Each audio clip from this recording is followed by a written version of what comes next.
Is 9:05, and we are here for a workshop today. The workshop today will be to review the board bylaws with Neola, and I am going to be turning this over to Mr. Young from Neola, correct?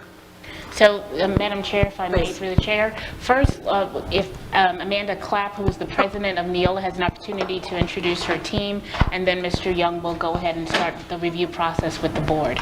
It's very important for everybody to understand that these policies are up for board discussion. These are not policies that are ready to go to first reading or second reading, and that's why there's no public comment at this time. This is just for the board's discussion to review its bylaws as we begin the Neola transition.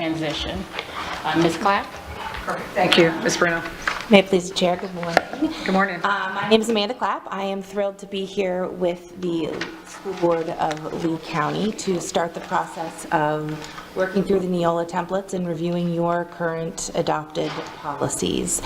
I am pleased to have with me today Melinda McNichols, Mindy. She is just starting with Neola. She has been Assistant General Counsel for Miami-Dade for I can't tell you how many years, and 18, and is a welcome addition to our team, and she has great legal expertise that she can share with you, as well as lots of years of experience in school systems. Then we have Frances St. James, Frankie. She is also has been part of our team now for a lot of years. 14. And she, her last position was as Deputy Superintendent for the Monroe County Schools. So she comes with some of the expertise from your subject matter experts and is wonderful to help staff as they are drafting through this process. And then as you were getting ready to turn it over already to Mr. Young, I sometimes don't think he needs any introduction. However, he has many years of various experiences. He was the general counsel for Teachers Union. He was a school board member in Leon County and a board chair, so he has some experience sitting where you guys have sat. And he also is a mediator, arbitrator, and his last position was as Assistant Superintendent for Human Resources in Charlotte County. So he also has some experience working with the administrators and subject matter experts as well. So without further ado, I am sure Mr. Young will tell you a little more about himself, but he will begin this process with all of you, and thank you for the opportunity. Thank you, Ms. Clark, and I apologize that I should have introduced you all first. I was thinking that it's 9:05, so I apologize for that. Please, Mr. Young. Good morning, board members. Good morning. Superintendent, counselor. I won't add anything to Amanda's introduction other than to say that I have, and this always surprises me when I say it, when I hear myself say it, I have 50 years of experience with public education in Florida. And things have changed in 50 years. So we begin this process today with board bylaws. The board bylaws are unique to the policies that you're going to be considering, because these are the bylaws that deal with, or these are the policies. Policies and bylaws, I guess you use interchangeably. We call them bylaws. They are the rules that you will set aside, you will approve, that will govern the way you do business. They are uniquely yours, and you can make them as unique as you wish. Each district is unique, and their policies ought to reflect their unique nature. The way I typically do this with boards is I indicate to them, as I understand here, the board members have had an opportunity to review these bylaws. These are recommendations by Neola based upon our experience based upon the law, based upon best practices. They are not written in concrete. They are a place to start. If you wish to change them, you may. This is what we will be talking about today. If you have current policies in your Chapter 1, which you think ought to be part of the bylaws, this is the place to discuss those. This process is challenging. What you're doing now is what staff will be doing throughout their preparation. They'll be discussing the various policies for which they have a responsibility, and they'll be making recommendations to you through the superintendent as to how those policies ought to read. Here, you don't have the opportunity to discuss them privately as staff does, because you're board members and we are in the public, and the rules do not permit you to discuss them among yourselves. So this is your first opportunity to do that. The way I typically proceed is, and I don't know, do you have this screen on your screens as well? Yes, Okay. similar. This is a list, an index of the bylaws. Let's just start with the one, well, let's look at the screen. What we typically do is say, board members, you've had a chance to review this. Do you have any questions or comments? And we'll pull out the bylaws about which you have comments or questions. If you have no comments or questions on a particular bylaw, we're going to assume that you have reviewed that bylaw and that it is acceptable to you in its current form. So if you have questions or comments about a bylaw, this is how we start. And if you would, if you have a question or comment about a bylaw, this is a proposed bylaw, a Neola template, give us the number and we'll pull it up and we'll talk about it. So board members, the floor is yours. If you have questions or comments about any of the bylaws that have been submitted to you for your review. Hearing none, No, I guess have- the meeting is over, and that's That was good, but that's not going to be that. maybe a record. It's not that easy. Go ahead, Chris. I have 7 pages of questions and comments, so I'm not entirely sure how you want me to start. Start with the first one. Which one do you have a question about? And as you have your questions or comments, other board members may chime in. What we'll be looking for here is a consensus, if there is one that is obvious, and then we'll move to the next particular question. But go ahead, Ms. Patricia. All right, well, I'm just looking at definitions right now on page 10, the definition of principal. I didn't understand what it meant. The principal shall be the administrative and supervisory head of the school to which assigned by the board. I don't know what that means.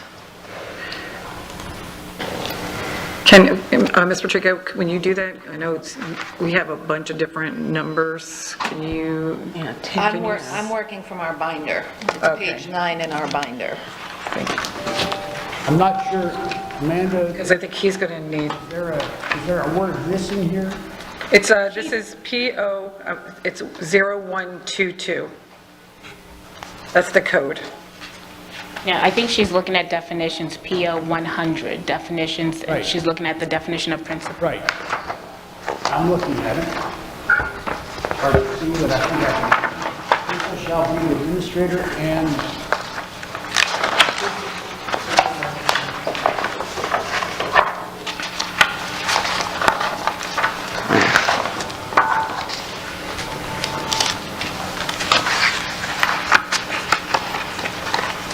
Madam Chair, Yes, please. I have a question, general question. I submitted, how many pages of comments in writing?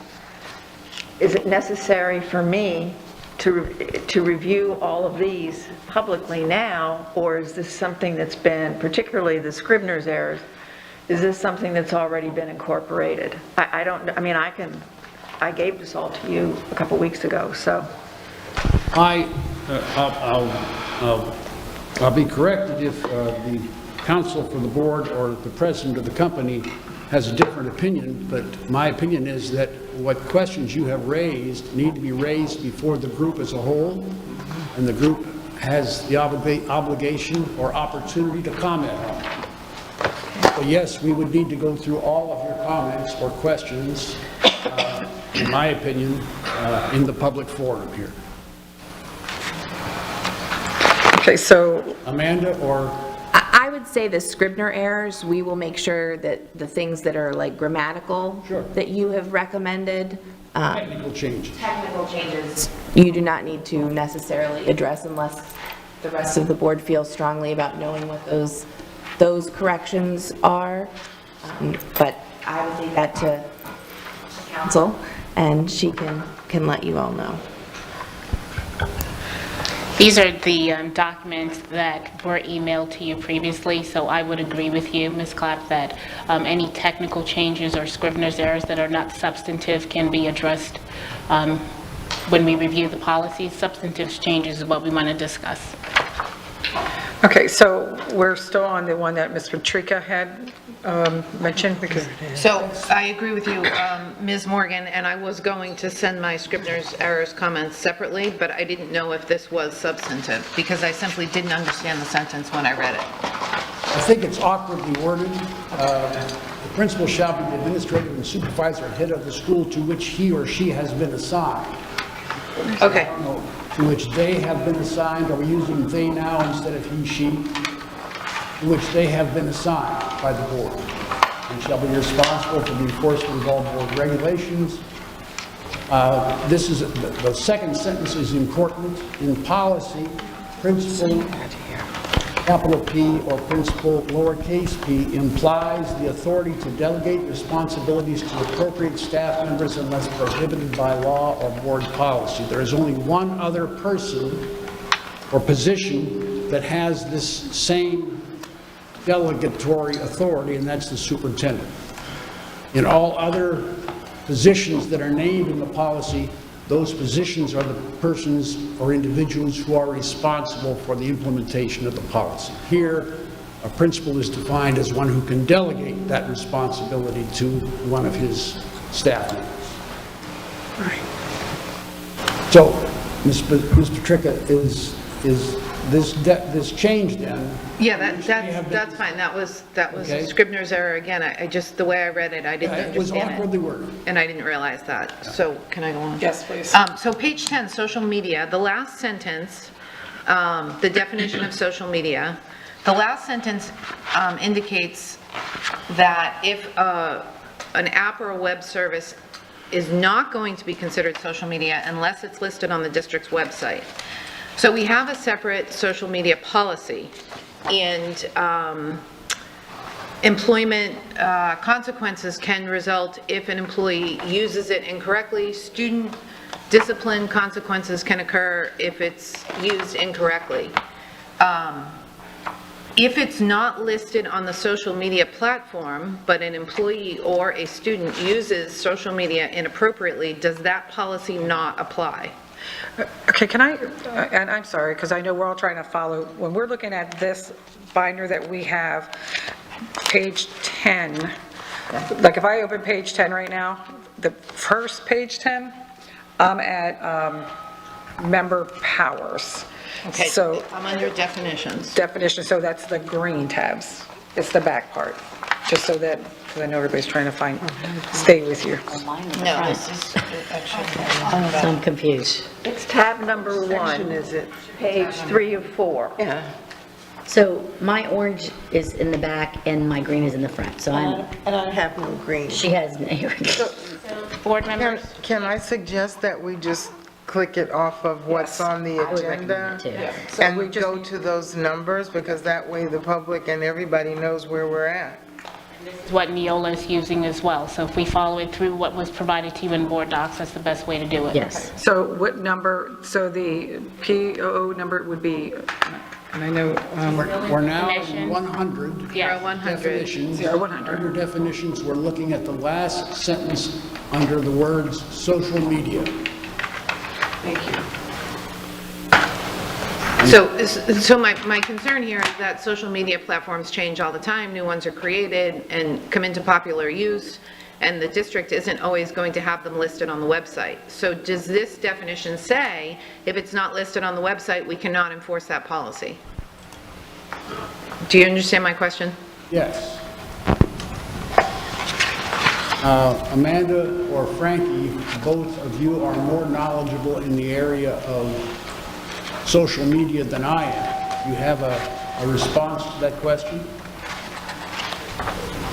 My first reaction is we have extensive policies, not in the bylaws, which are much more specific in this regard, and those policies would guide the employees and the students and the public regarding what constitutes social media.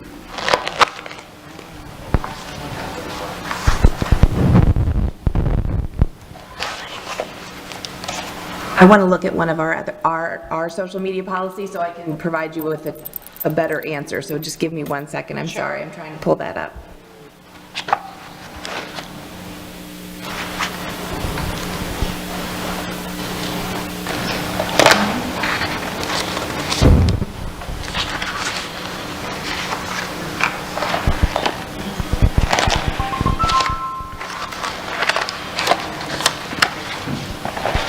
Amanda, I'm wondering whether or not we need that last sentence. It could be removed, but I wanted to see how it related to our 7544, which is our social media policy, to make sure that there wasn't something in there that there was a reason for why we had it as it was written. But I would recommend striking it for disciplinary questions there. Does anybody else have any comments on that? What, I mean, are we referring to, since we're using this, which PO number is the Okay, social it's media that you're 100. talking- Definition. 0100 definitions, and it's page 3 that we're on at the current time. Because I had a question about definitions as well. Okay, I found it. Okay. So right now, we're speaking on the last sentence on social media is what they're speaking on at this moment. It should be an optional sentence in there as well in the definitions, because it is an option within our social media policy to list them on the district website.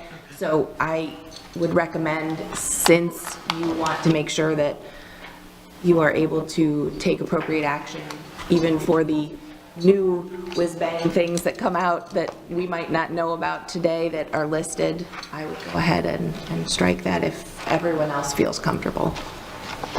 And we'll address that specifically in the social media policy 7544. We can address it at that time with more specificity if you wish. Is there any objection from the board members to deleting that last sentence? Okay, next question, still on definitions. Madam Chair, I don't have any more questions until we get to PO 123 version 1. Thank you. I have Ms. Morgan and then Ms. Gittens, please. So I would like to add 2 definitions: board briefings, board advisory committees, district committee meetings, internal auditor, and minutes. I also have an edit, well, it's district-based non-instructional administrators, page 2 of 4. We need to add executive directors and any changes per Superintendent Bernier's current org chart. Where would that be added, please? Under district-based non-instructional administrators. Oh, on page 2. Yes, page 2, second paragraph. Okay, and where would you put it, and what would it say? I would add executive directors and any changes per Superintendent Bernier's current org chart. I didn't specify the various jobs.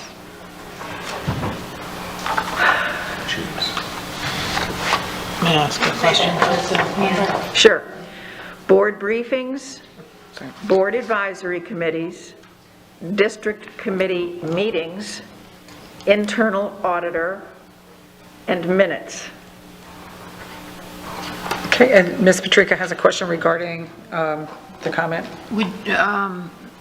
Ms. Morgan, would you be comfortable with, instead of naming the superintendent, just say the superintendent's Sure. org chart changes as they may occur? Perfect. Just because hopefully these policies will last for 50 years, and as much as we love you, I'm not sure you'll be here 50 years from now, Dr. Bernier. That's fine. Thank you. So you would add that at the very end, then perhaps after finance and such other staff members as are designated. What was the language you used, Ms. Morgan? Now I'm looking at, Or the superintendent. so it would, fine. At the end of the sentence, it's fine. Okay.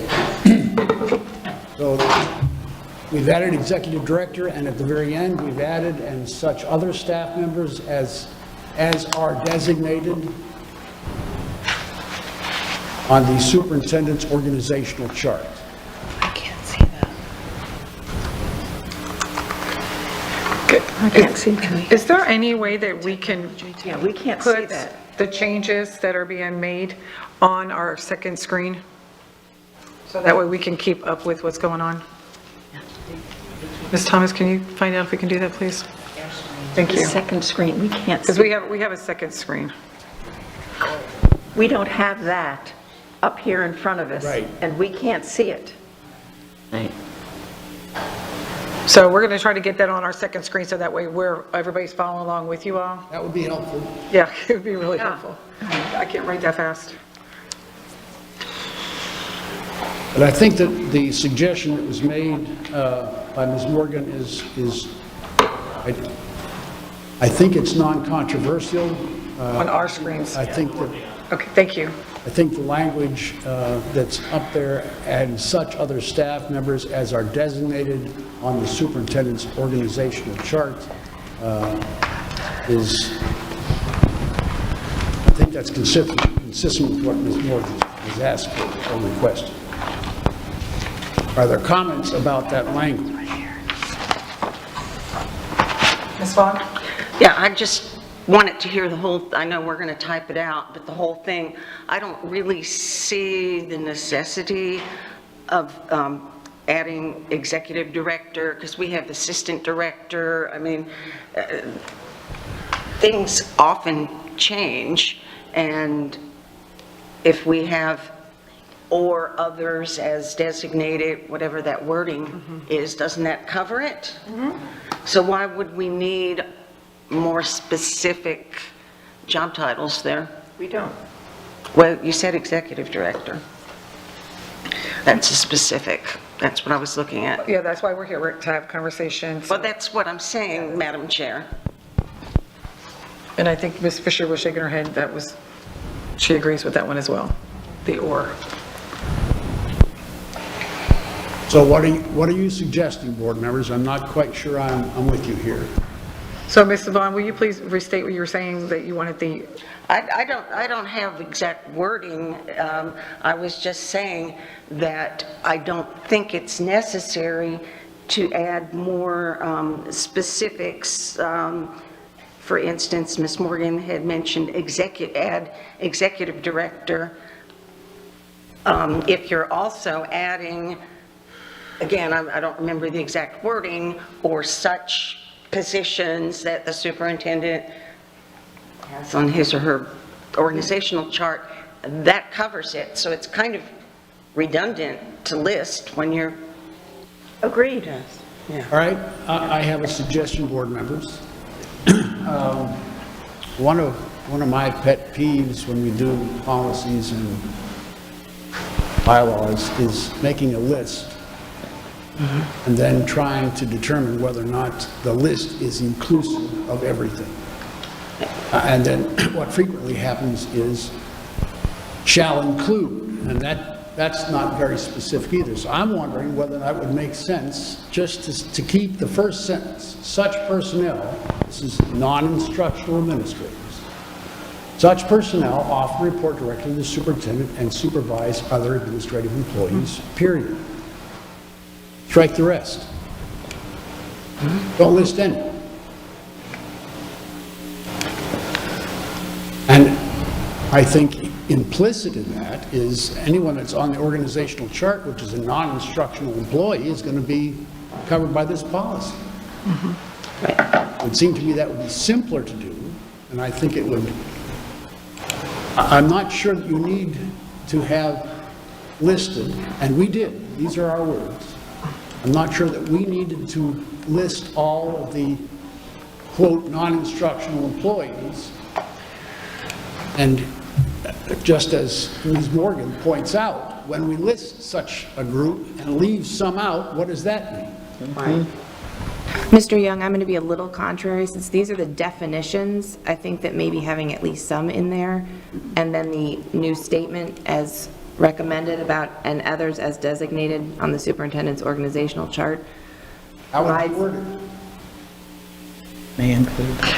So you're just saying just to leave that as is and then just add those other words, and then that, Such other staff members as are designated on the superintendent's organizational chart. Yeah, At that's- the conclusion of the second sentence there.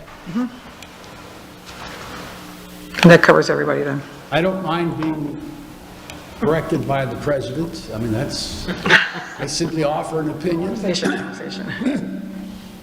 I think, pardon me, either works from my point of view, and since there has been a suggestion that suggests listing is a good idea, what's the board's preference?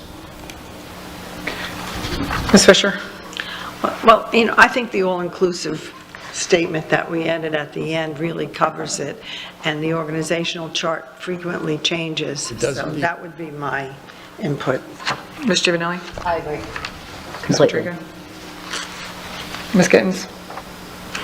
Well, I kind of go back to what they were saying. If these are generic, general overview definitions, then that's what they should be, is pretty much, It seems as if we have a consensus on this. yeah.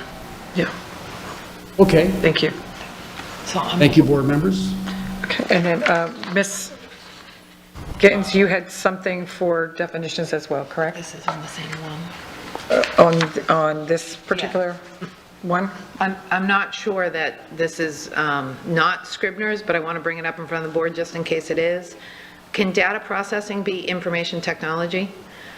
Because you have our major departments listed there, essentially, and I think that Mr. Alton might take offense to data processing, because there's a lot more to IT than data processing, so we do call it IT. And that's in line with the other categories that we have here, because those are pretty major departments. IS.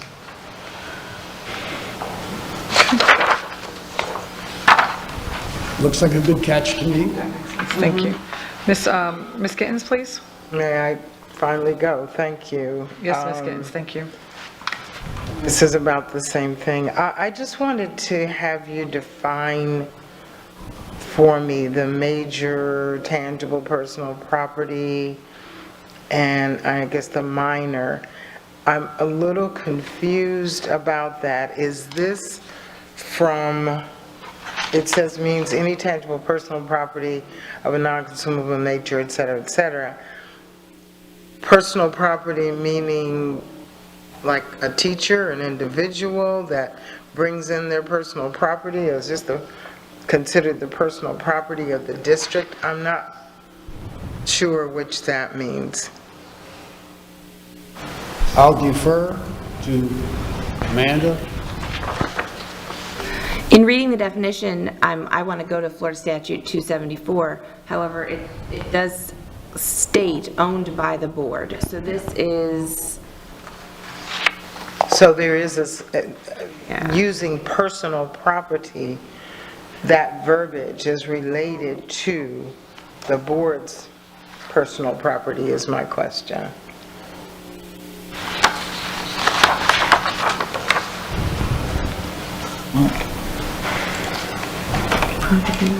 tangible personal property. So maybe I need clarification on your question.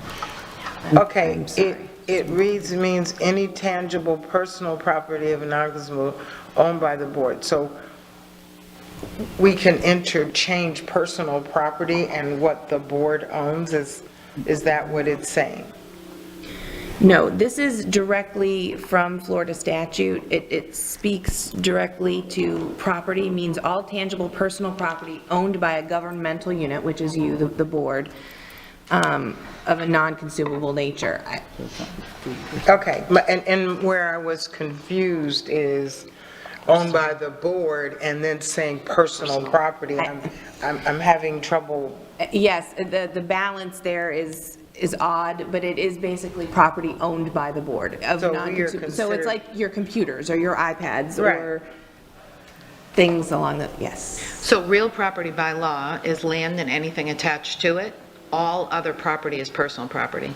So that's just a legal distinction in there. The use of personal property doesn't mean individual people own it. Right. It's just a distinction in the law Right. to decipher between real and personal property. So I understand the confusion, but the word personal doesn't mean owned by an individual. Right. It's just a category of property in the law. Yeah, and there will Okay. be other policies that deal with actual personally owned staff equipment, like if I bring in my iPhone or I bring in my own iPad and have that on district property. There are some other policies in the collection later on that will deal with that, but yes, this is, Okay, so I get it, it's a legal term. But looking at the major tangible personal school property and minor tangible personal school property,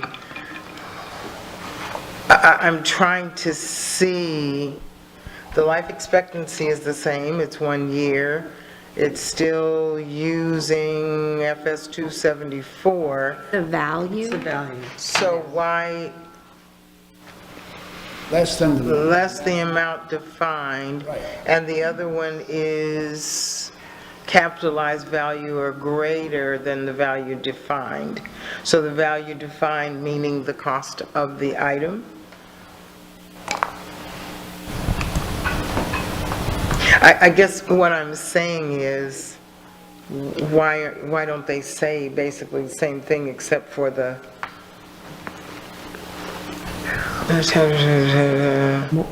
More than, Shouldn't the verbiage be the same except for the time factor and the amount? no, the If it's over 5,000. bylaws are distinguishable because one is greater than the value defined and one is less than the value defined. Right, and that's the differentiation, so therefore, everything else means any tangible personal property of non-consumable nature owned by the board which has a value should be the same in both. She's speaking And of then, consistency.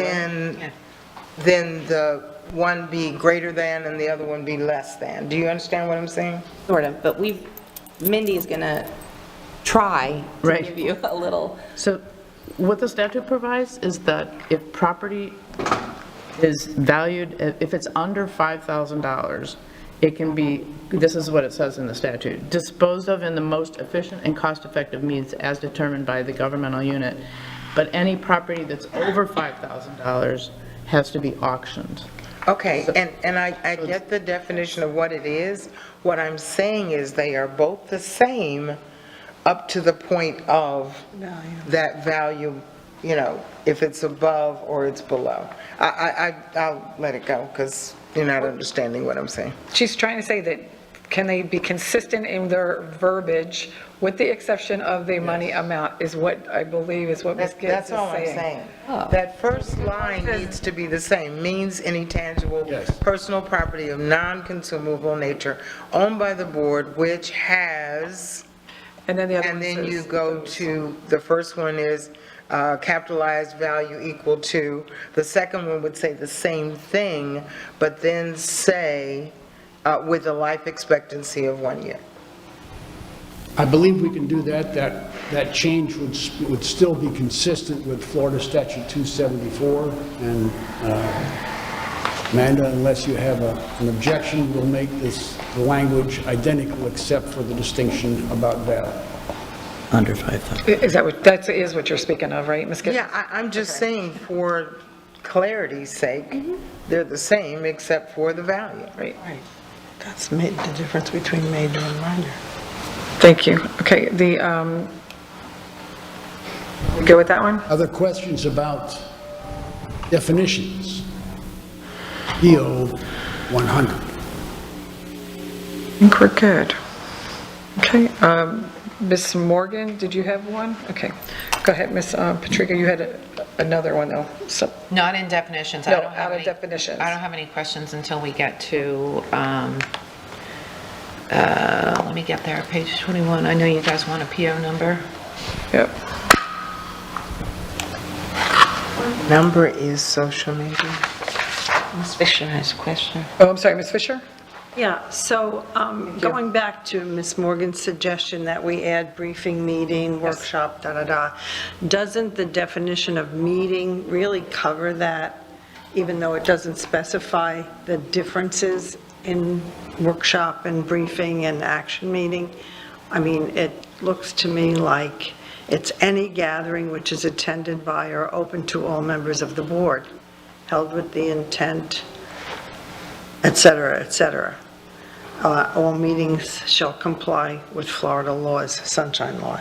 So I didn't know if that was not a more encompassing definition that included all the different kinds of meetings without specifying them. And we're still on that's page 2, and that is still 100 in definitions, if you all are. I would suggest that the board consider Ms. Morgan's recommendation to add definitions.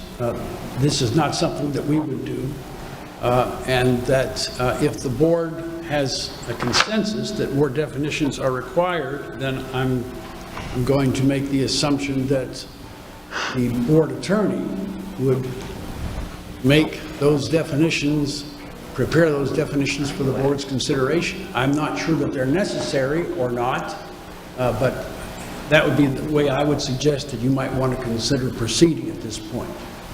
Madam Chair? Ms. Gibbs? Can I just make an overall statement as well that we need to consider? We know that as of November, we will definitively have 2 new members, at least. So, and as time goes on, there will be new members on this board.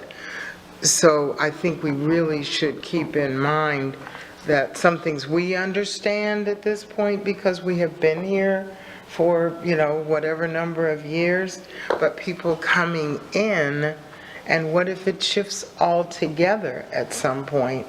We need to make sure for continuity that it's understandable by someone that doesn't have the same experience sitting here as we have. Ms. Patrica? And I agree with that. Ms. Gittens, I read this with an eye toward the future, when none of us are here and the board attorney is not here. It's fine to rely on our intent when we're defining words, so later on, we talk about regular meetings, and it could be argued that a regular meeting is any meeting regularly scheduled to include a workshop, because we have regularly scheduled workshops, yet we don't allow public comment at workshops. So the public could argue, it's a regularly scheduled meeting, I should be allowed to comment, but our board doesn't function that way. So I do think that the distinction between meetings is important, and that be consistently reflected throughout these policies. I hear what you're saying, Ms. Fisher, but I have a lot of comments coming up about the distinction between meetings. So I think adding it to the definitions sort of does away with that confusion later on. Okay. And we have to pretend, like, as I sit here, I tried to pretend like I don't know what the policies are, and I need to read them, and if they don't make sense to me with no base knowledge, then the policy needs to change. And just making sure that everything is consistent all the way through. Correct. Just like we did with that last one. Ms. Gittens. Well, and you know, we're talking about meetings. I thought about something like the agenda review that we do. I mean, for continuity of that, where is that? Is that in the policy, or is that in just the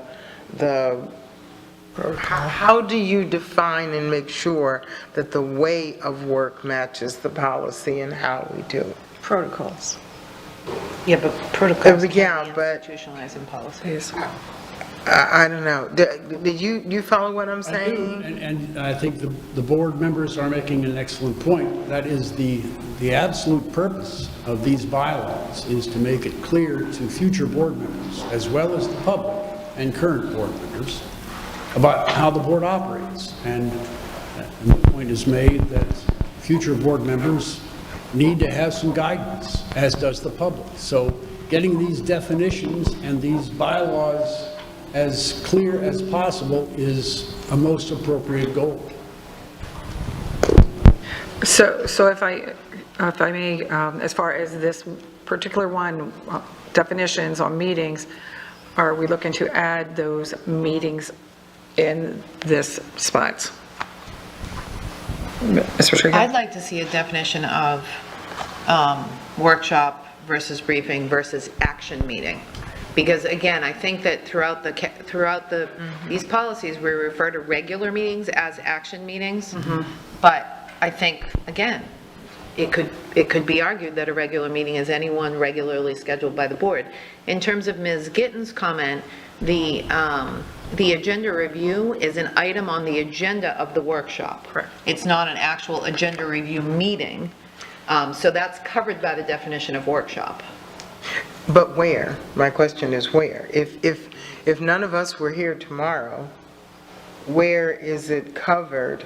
It's on the agenda, but someone picking up the agenda, it says, you know, agenda review. Duh, what does that mean? You know, what is the definition? And I'm just saying, where do we put that definition? And I also want to say, I definitely agree with what you just said. I have so many times defined to the public what a action meeting, a briefing meeting, a workshop, and when they can participate or not. Where is that? Okay, and we'll be getting, that's going forward. And I know, Ms. Vaughn, you have a question, please? No, I just wanted to respond to Ms. Gittens. I agree in terms of action meeting, briefing, workshop. However, agenda review, which I really like, is not something etched in stone. I mean, we put it in, 3 or so years ago when Ms. Gittens brought it up, and it's had slightly different iterations, and it's as somebody said, it's just part of an agenda of a workshop, so it wouldn't really be in the same category. Okay. So anyone else have any comments regarding this? What I hear then is, and in response to a comment made by Ms. Gittens, where do you put this in the bylaws? I guess you put it in two places, one in the definition section, and then in the section of the bylaws which deals with special meetings. And as that section dealing with special meetings discusses special meetings, it would be referring back to the definition to make sure that they are consistent. I think we address much of this in the bylaws themselves without a specific definition. I think the definition is in the bylaws, but there's no harm whatsoever in putting it in the definition section as well. So let me ask a question, if I may. Yeah, go ahead. I think my purpose in bringing that up is to the clear and concise and understandable information for the public. Sure. So is this information going to be in one section of entitled public comment or entitled public input, or, you know, to go 6 levels in is going to be difficult for some of the public to say, well, where do we fit in this and what do we do? So I'm just saying we need to make it clear, Yeah. simple, easy to find. I think you will see, as we go through this entire section of bylaws, that many of these questions which are being raised in the definitions are addressed in the bylaws. Okay. I think one of the things that we might consider is moving along, keeping this list that Amanda has put up there, the definitions for minutes, recording, board advisory committees, district committee meetings, board briefings, internal auditor, workshop, action meeting, regular meeting, and agenda review. Keep those in mind. And then when we finish doing the entire review of the bylaws, and you still think there is a definition needed, which is not explained in the bylaws, then let's do that. Right. That makes sense? Yes. Yes. Head nods. Okay? Thank you. So we are going to move on from this. Without forgetting about that list. We have it. Morgan put in, and the comments that Ms. Gittens made, and Ms. Patrica, and Ms. Fisher made as well, and Ms. Vaughn, those questions are legitimate questions, good questions. I think they will be addressed in the bylaws as we come to them. If they're not, then let's go back and fix that. Perfect. Thank you. So moving on to what Mr. Tom had said regarding, Ms. Patrica, you have another one? Yeah, if nobody has anything before PO 0123 version 2, if nobody has anything before that, I can bring that up. Can you restate that one, please? PO 0123 version 2. Give me a minute. Tom, can you speak to Yes. 1 and 2 versions? Yes. Are there questions before 0123 version 2? If not, this is a perfect place to talk about, you see V1 and V2. That was my question. Those are 2 versions, either of which is consistent with the law. It is a question of preference as to which version you prefer, which is more consistent with the way you view standards for boardsmanship. One of them, and I don't remember which one now, is consistent with the FSBA version of standards of boardsmanship, and the other is consistent with the National School Boards Association version. And that was kind of where my comment came in. We no longer have any affiliation with NSBA, either individually as a board or through FSBA, so I don't think version 1 is appropriate. In addition, NSBA is facing difficulty in terms of survival, given its lack of membership.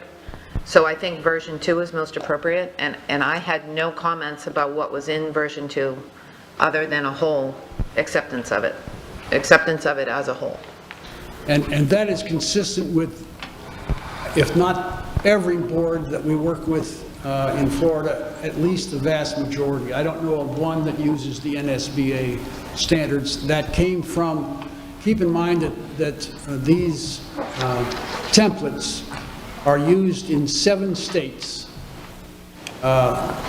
including Florida, and some states have a greater affiliation with NSBA than does Florida. But I would agree with Ms. Patrica's comments. Okay. Ms. Gittens? Yeah, that was something that I had written down as well. I had a little bit of angst to G in version 1 because it seemed very specific as opposed to in version 2, it's generic. In other words, we can get training and boardsmanship however we see fit at any time. So that's why I would agree with version 2. And with COSBA now being the organization. We will be modifying that template for Florida to be reflective of your consortium that Florida is now part of for version 1 at some point, but I would agree that version 2 is where, with the Florida School Boards Association recommendations. If I may? Please. So you're saying you'll be modifying it to go along with Cosmos, so will you be having the verbiage that was in version 1 in version 2? Because I'm saying, regardless of who comes on the scene or which organization, we leave it generic about the training. Version 2 is what I'm gaining consensus, and Tom is seeing. I just was suggesting that the Neola template that references NSBA needs to reference, and that's internal. Yeah, she was just speaking on her part. But we agree that version 2 is generic. more appropriate for Florida and for Lee County. Ms. Giovanelli? I'm right there with everybody. Okay, Ms. Fisher? Good. Ms. Patrica? I'm on to the next one. Okay. Ms. Vaughn? And Ms. Morgan, you good with that too? Next question. Ms. Gittens, I know this. Well, just on that, just so that we're not back in this same situation once COSBA gets in place, that we're bringing this back again to see about changing it? Is that what we're saying? No, okay. No, that was just for them, themselves. Okay, It was thank a you. thought out loud. Okay, thank you. Okay, and Next number. Question. Yeah, I had a question, Matt. Yes. On 0124, I think before I ask my question, does the board prefer option 1 or option 2? Because my question is on option 1, and if the board doesn't want that one, I don't have to waste your time with the question. it's option 1 or option 2 for which one? Which number? 0124, standards of ethical conduct. Okay, I see that. This is different from version 1 and version 2. This is another choice, however. Within 124, we have 2 options for you to consider.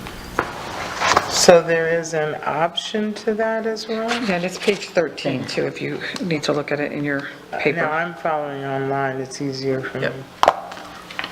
Yeah, so there's a selection and it states, select option 1 or 2, and it gives the, both of the options here. If you can go by numbers, so 124 is standards of ethical conduct. Right.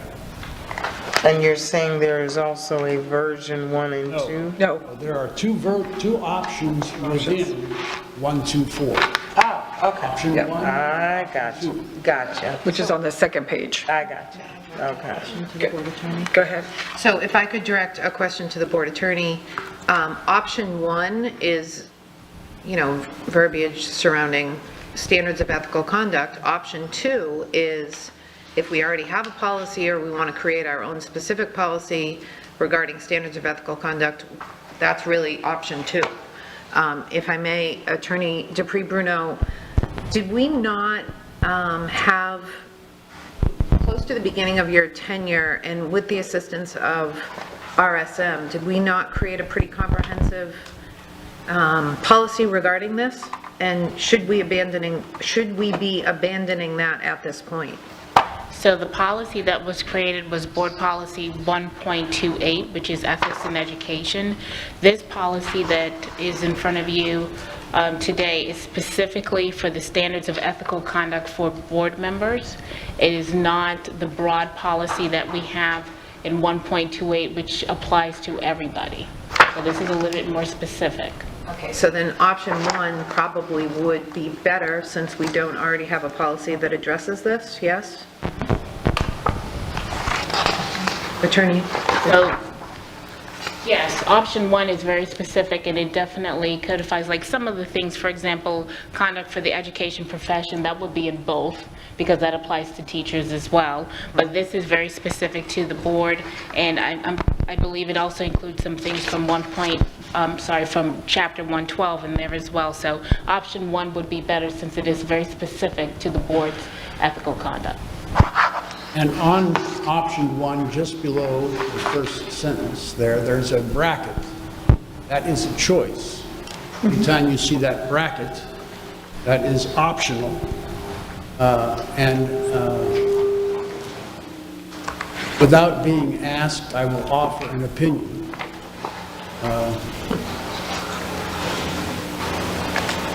Statements like this in board bylaws trouble me somewhat. That's why it's optional. The statement says, board members must have a sincere desire to serve. What does sincere desire mean? Exactly. I'm with you on that. And it's, I would respectfully suggest striking Neola's language there, the option, because I don't think it serves a useful purpose and can be a point of dispute at some. Yes, I agree. much. Other than that, I think that the standards of ethical conduct described there are appropriate, and unless you have a specific question about one or more of them, it sounds like there is general agreement that those standards are appropriate for the board. Ms. Gittens and then Ms. Patrica. Well, I just lost my place. Is was a this word that what he's said- speaking on now? This- Yes, okay. yes. There was a word in there, unreasonable.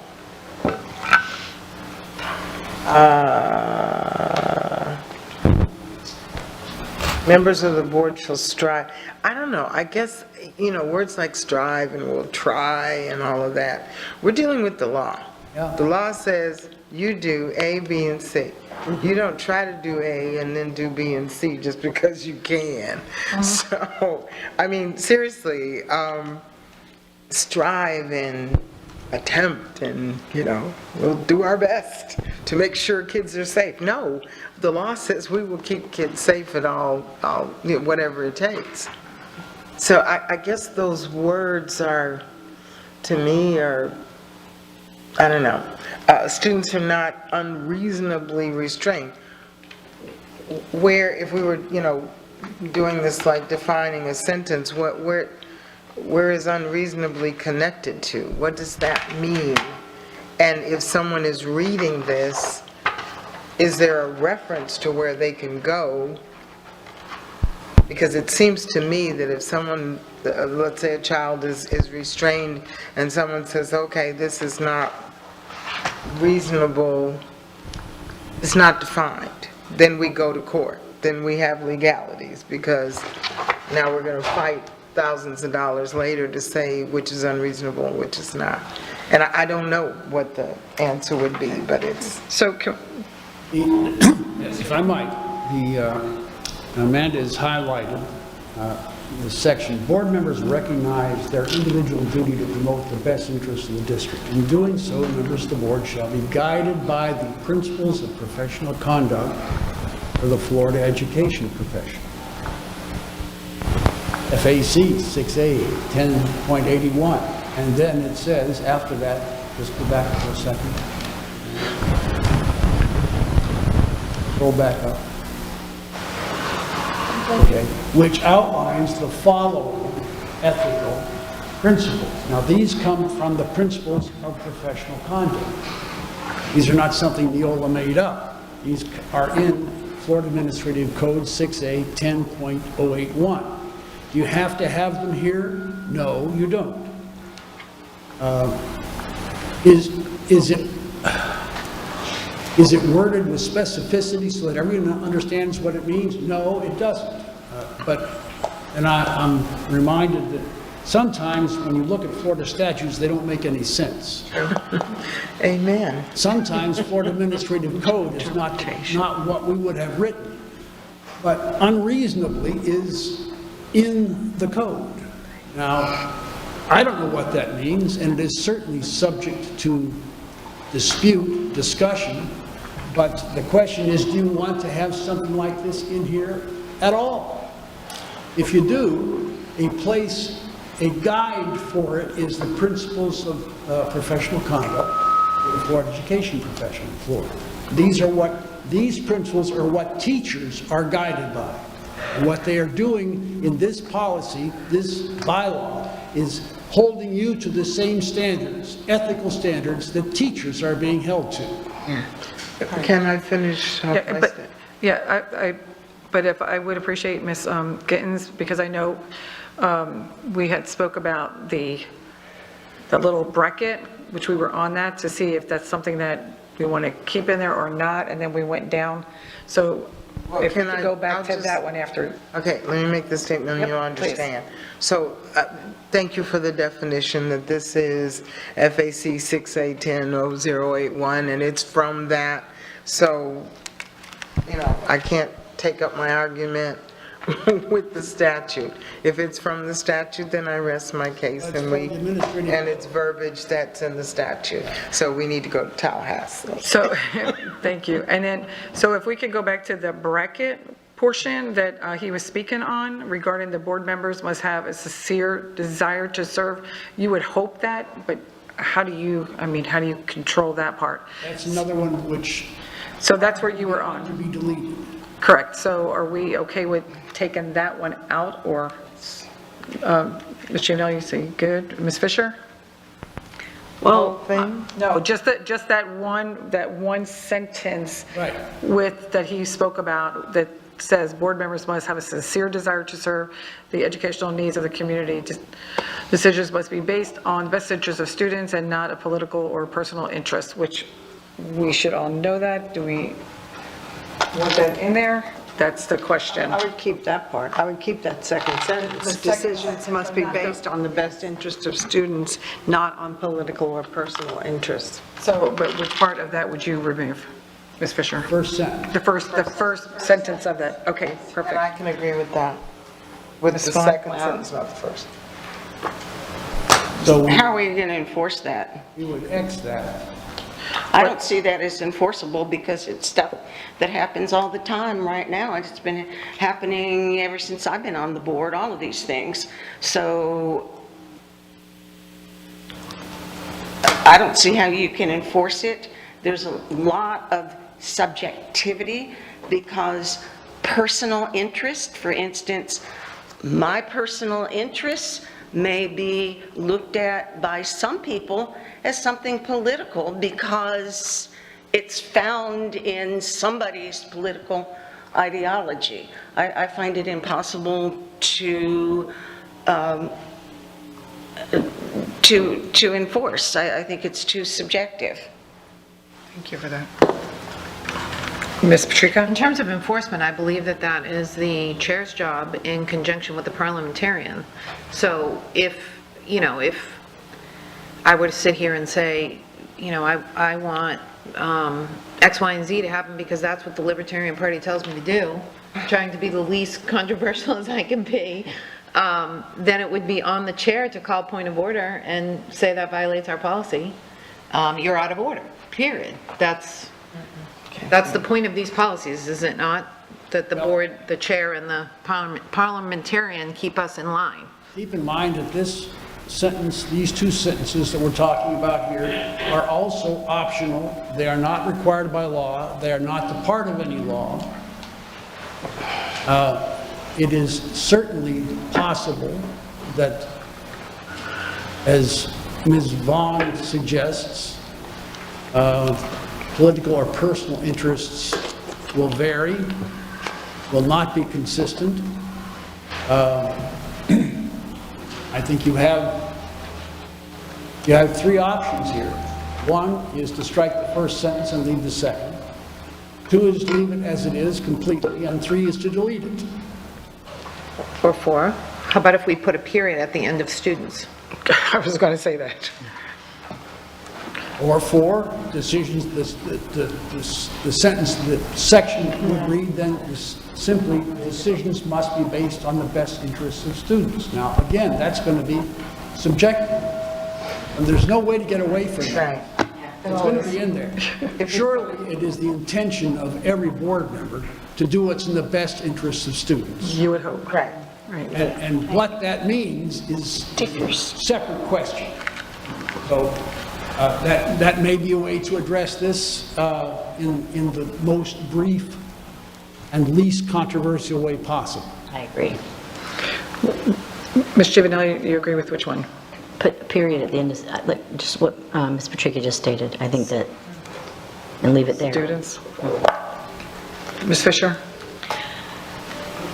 Well, I think we're setting standards for ethical conduct here. So we may make statements about things that are not enforceable. We can't tell each individual, how to obey the law and how to follow directions.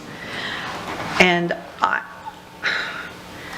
would want to keep not on political or personal interests, because I think that's an issue these days, currently.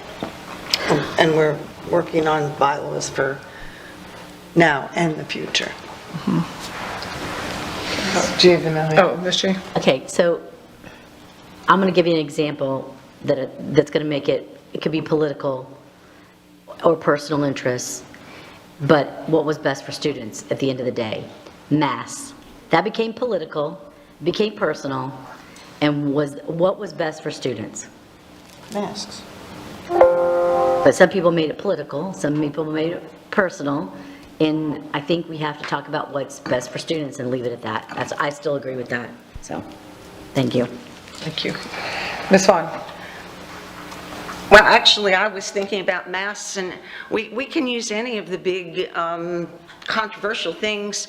For instance, some of the things that have come up about book banning, pulling books from the library. I happen to personally feel, and I felt this way 25 years ago when I was registered in one party, and I still feel this way, and I'm registered actually as an independent now. Personally, I think it's best for students to have freedom of access. Now, there are going to be people out there that say, well, that's political. No, it's my personal view. And, if people out there want to, as they did, call me a communist or a socialist or whatever, so be it. But it's personal. And, unless we're totally not paying attention to anything in politics, and politics change, things have changed in the past 10 years, everything's going to turn out to be political. Oh, you feel that way about masks because you're a Democrat, or you're a Republican, or you're this, or you're that. No, it's how we felt personally of what was best for students, and that's going to differ. So, obviously, I go with the consensus of the board, but my feeling is zap the whole thing, that it's... If I might, Madam Chair, Yes, please. this policy, this bylaw, whether it's included or not, will not change the fact that what's in the best interests of the students is determined by the majority of this board when they vote on a particular issue. This does not purport to assume that you would all agree on what the best interests are. I think this assumes that there will be differences. Of course. So I don't think that there's a problem keeping this or deleting it. What's in the best interests of the students will be determined by this board in an open meeting with the public input, making a vote and making a decision. So it's up to you about whether you keep this or not. It's not going to change the fact that the best interests are determined by this board as a body. Okay, Ms. Morgan, do you have any comments on this one? No. I say delete it. Ms. Gittens? No, I think we leave the whole last sentence, if nothing else, than a reminder of our moral obligations as board members. May not be enforceable, but it's there. I don't have a strong feeling either way. I will go with the pleasure of the board. Yeah, I'm the same, at this point. I believe Ms. Fisher has a strong feeling, so I'm willing to support her. Ms. Fisher? I'd say keep it. Keep it. I think yeah, because if you read down, even in the seconds, about recognizing our duties, it all goes together with that. All right, now, keep it with the period after students, or keep the whole second sentence, or keep the whole thing? Which are we talking about here? Well, me personally, I believe just keep the whole thing, because we would hope that they have a sincere desire. We can't enforce that, but you're assuming if you're in this position, you do have that, or you would hope that they have that desire. So, I mean, that should just be common sense of why we are here, because of that reason.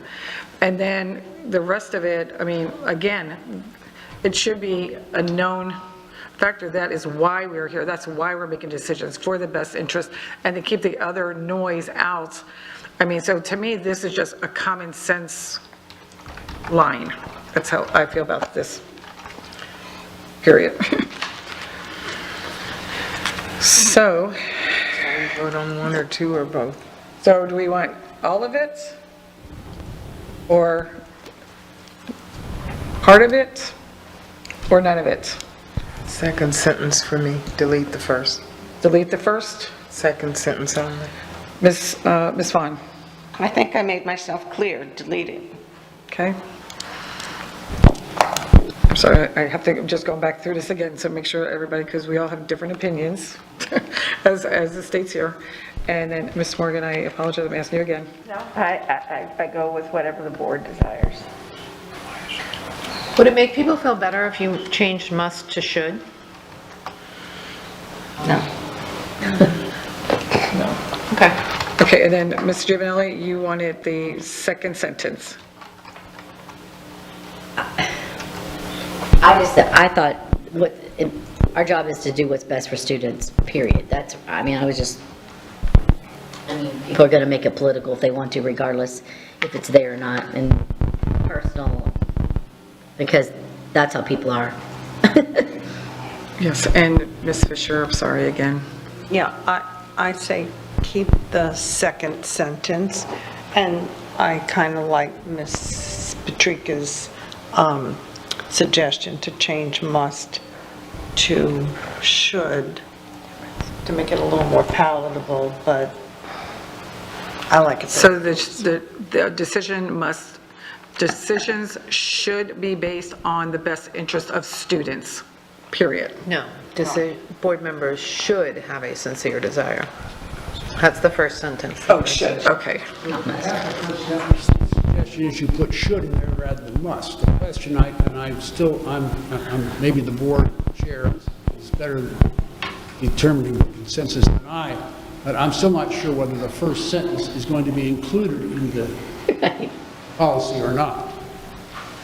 Okay, so if we keep the full sentence and change the board members should have, Ms. Fisher, are you for the whole thing? And I still say delete that part and keep decisions, the second sentence.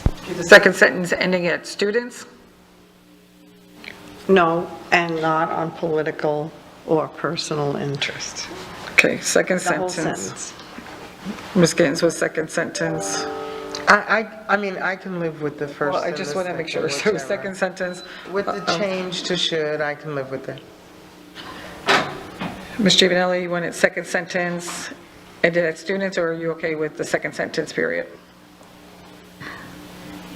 I'm fine with what the board decides. I mean, Yes, I'm comfortable with the entire sentence. Second sentence, I know Ms. Vaughn said take it out. And then Ms. Morgan said whatever, and this is a long conversation on one sentence. So I am going to say that the second sentence we will keep in there. Okay? Sounds like. Based on, from what I've heard here, with the exception of Ms. Vaughn. Ms. Vaughn? I have an additional comment about this whole page. Please. Maybe it's a little tongue-in-cheek, but I'm going to say, taking a look at members of the board shall strive to fulfill the following obligations. This one's going to be really hard considering the political climate. Students are not unreasonably denied access to diverse points of view. I find that Board members, the way, that word unreasonably, not unreasonably denied, that is one of unless the legislature tells us so. the legislature will not. And I will rest Yeah. my statement right there. What is unreasonable will be determined by the majority of this board on an issue-by-issue basis. Well, it's been an issue. It's I understand. been a huge issue, and we try to present, because it's the best interest of the students, diverse points of view, and that's been quashed somewhat by some people, and also even the one above it, number 2, restrained from independent action in pursuit of learning. It's in there. I'm a short timer. I'm lame duck on this board, but from now until November, I feel like this is something very difficult. It is. To look at in light of what's happening from our Tallahassee government. I suggest again, remind the board again, that these are the standards which are prescribed for teachers under the Professional Code of Conduct. And that's what they're bound by. Those definitions, what constitutes reasonable or, that's going to be determined by the board when they vote on a particular issue which affects those interests. And there will be differences, there's no question about that. Life has changed, there will be differences, there is not going to be unanimity on those points. I just hope that no teachers are crucified over presenting diverse points of view in their classroom, and Haven't been fired. And Ms. I just had to make a comment on it. Ms. Vaughn, Ms. DePree-Bruno has a comment. The only thing I was going to say exactly what Mr. Young stated is that this is word for word what is in the statute. There's no summarization, there's no change in the language. This is word for word what is in this administrative code section. And I think he already had addressed that earlier when Ms. Gittens was speaking regarding that. So, thank you. Ms. Fisher? Yeah, just for clarification, Attorney Bruno, so members of the board shall strive to fulfill the following obligations, and then all of those are in the code, in the statute? So where you have that option, that's not in the code, it's the rest of it that's in the code. Madam Chair. Code does not In other words, number 2, rest the board. But- Right. But by adopting this, the board is saying we are willing to be held to the same standards that teachers are held to. Yes. and so those adverbs are all in there, unreasonably, intentionally, those are all in the statute? Yes, that's specific language from the code. So can we then, since it's in a statute or something somewhere, and reference it there because, Board Administrative Code 6A- so just that. Yeah, it's referenced already.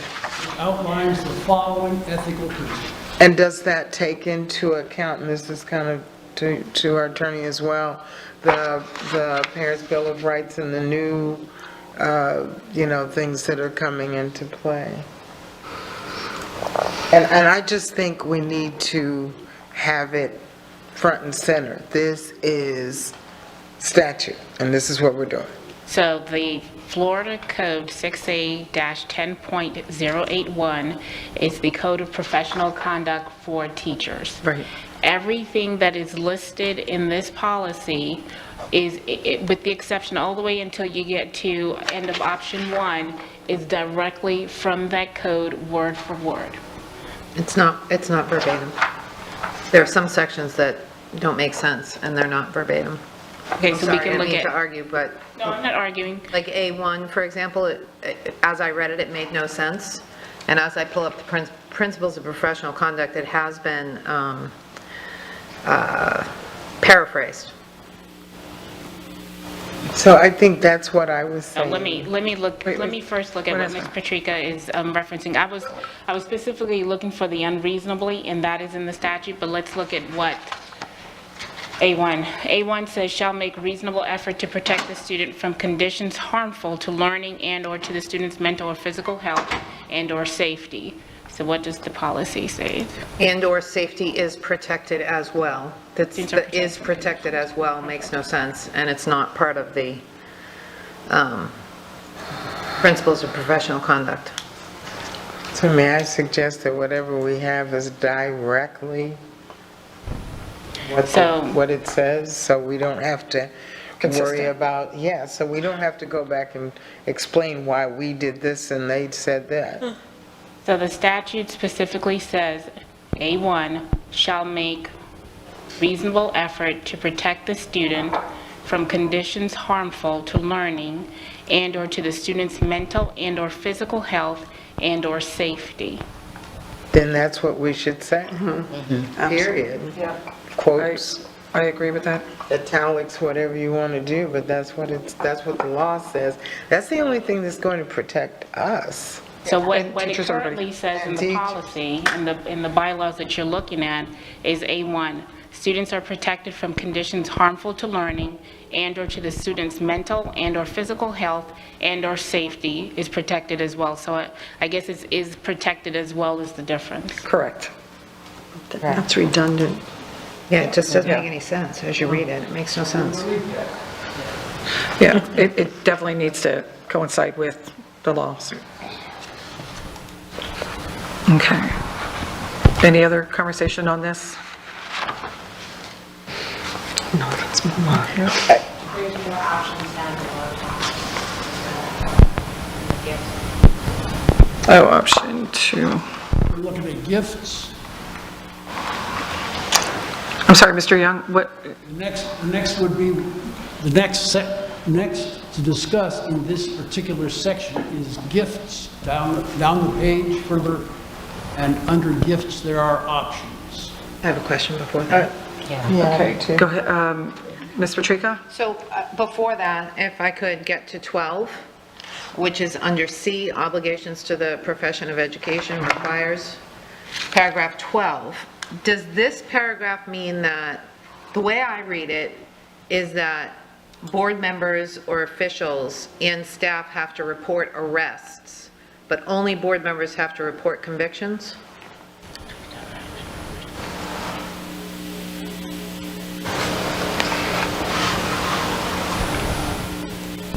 That's the way it reads. And is that what we want it to say? Are we automatically notified of staff convictions? Should we require self-reporting of a conviction? Should that be in here? Is this just about board members? And if it is just about board members, why would we be including district staff member, administrator, or official? When you say official, I think you're talking about the board or the superintendent. I don't know, I'm asking the board. I read it and it left staff out of convictions, and I didn't know if that's what the board wanted to do.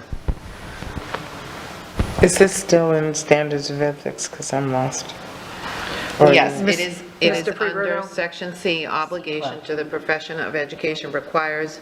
Section C has 14 subsections under it. I'm on subsection 12. Okay, got it. So, Mr. Perberto, this number 12 on here, that is, comes right out of there as well, the law? Yeah, this is under subsection C13. Can we add that reference, please, at that point? What would you like to add, Ms. Gittens? No, I'm just saying that if 12 is directly out of the law, then add the FS or the whatever. This is, let me just look, and I'm sure Amanda's looking as well, because this talks about the self-report any conviction, finding of guilt, etc. And then there's another statute that discusses mandatory disclosure. And we also have it in our board policy 1.28 about mandatory disclosure. So let me just double check and see what else is out there. Would now be a good time for a 5-minute break. Now, remember, 6A-10.081 is for teachers, so we're applying it to the board. I'm so sorry, could you please repeat that again? The original statute code is 6A-10.081 is for teachers that we are applying to the board. So the language about the board obviously was added because it's being applied to the board, not to the teacher. So then the way to fix it might be to just take out the district staff member administrator part at the beginning, since that already applies to teachers. That's what I'm hearing you say. That already applies to staff members. They have to report an arrest and they have to report a conviction. So to make this paragraph consistent, just make it apply only to the board, since it already applies to staff through another section.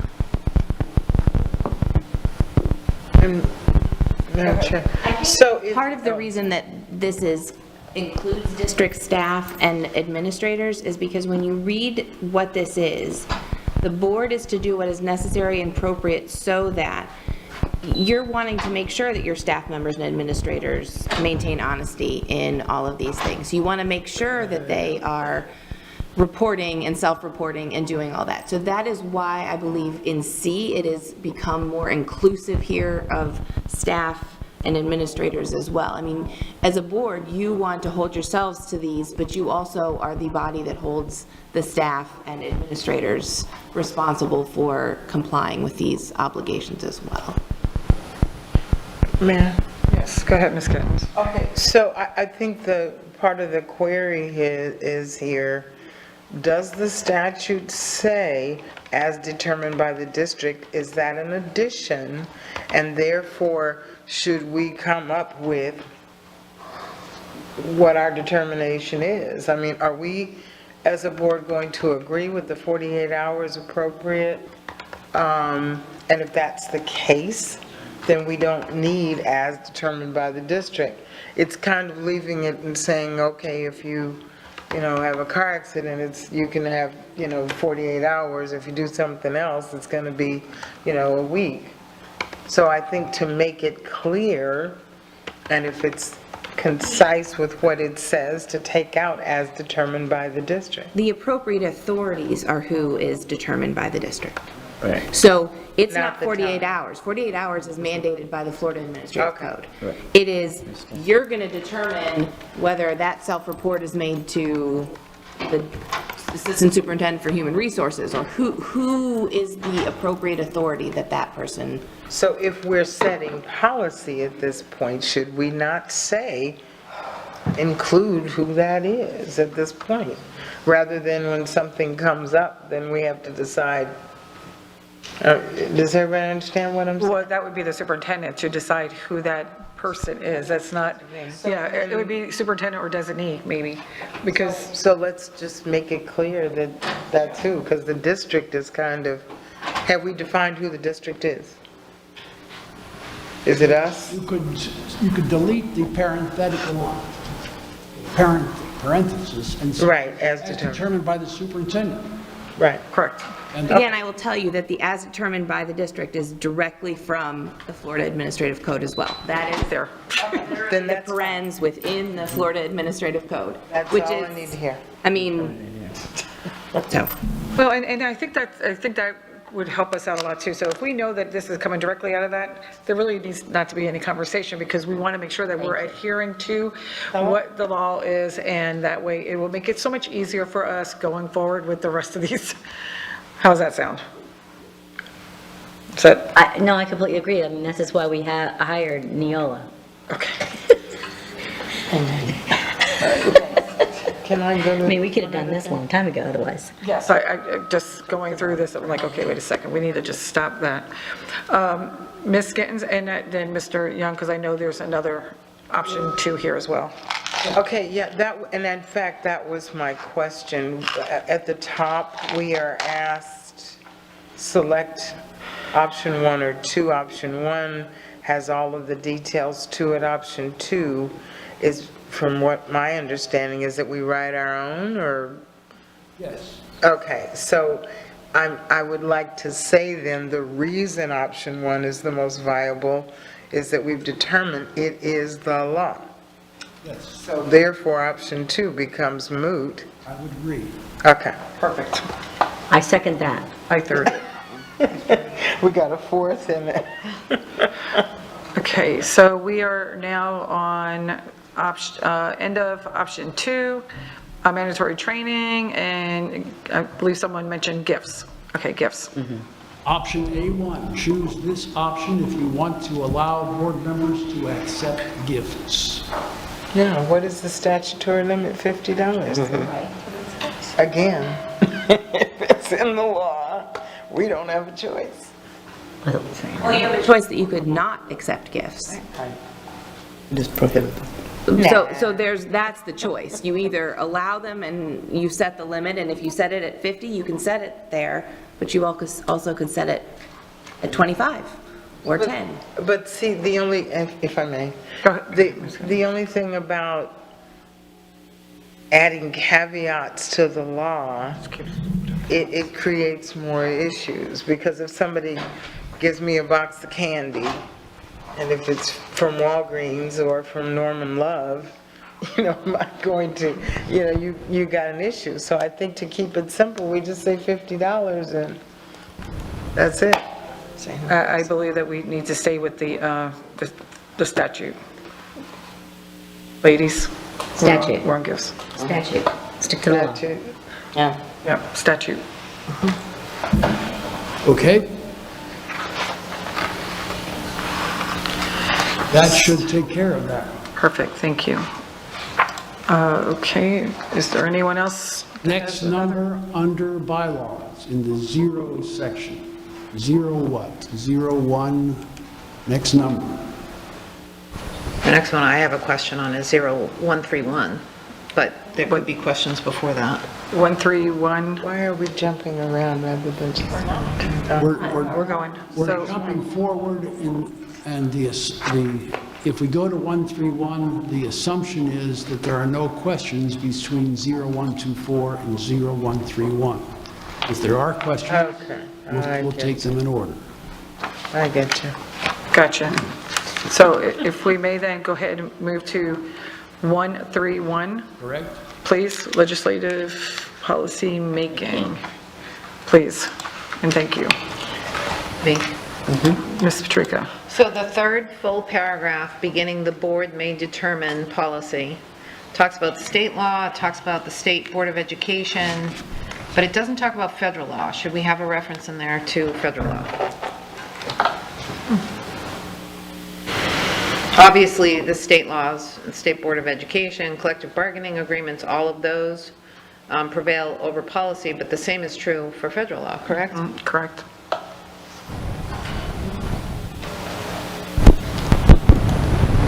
No harm in putting federal law in there, I wouldn't think.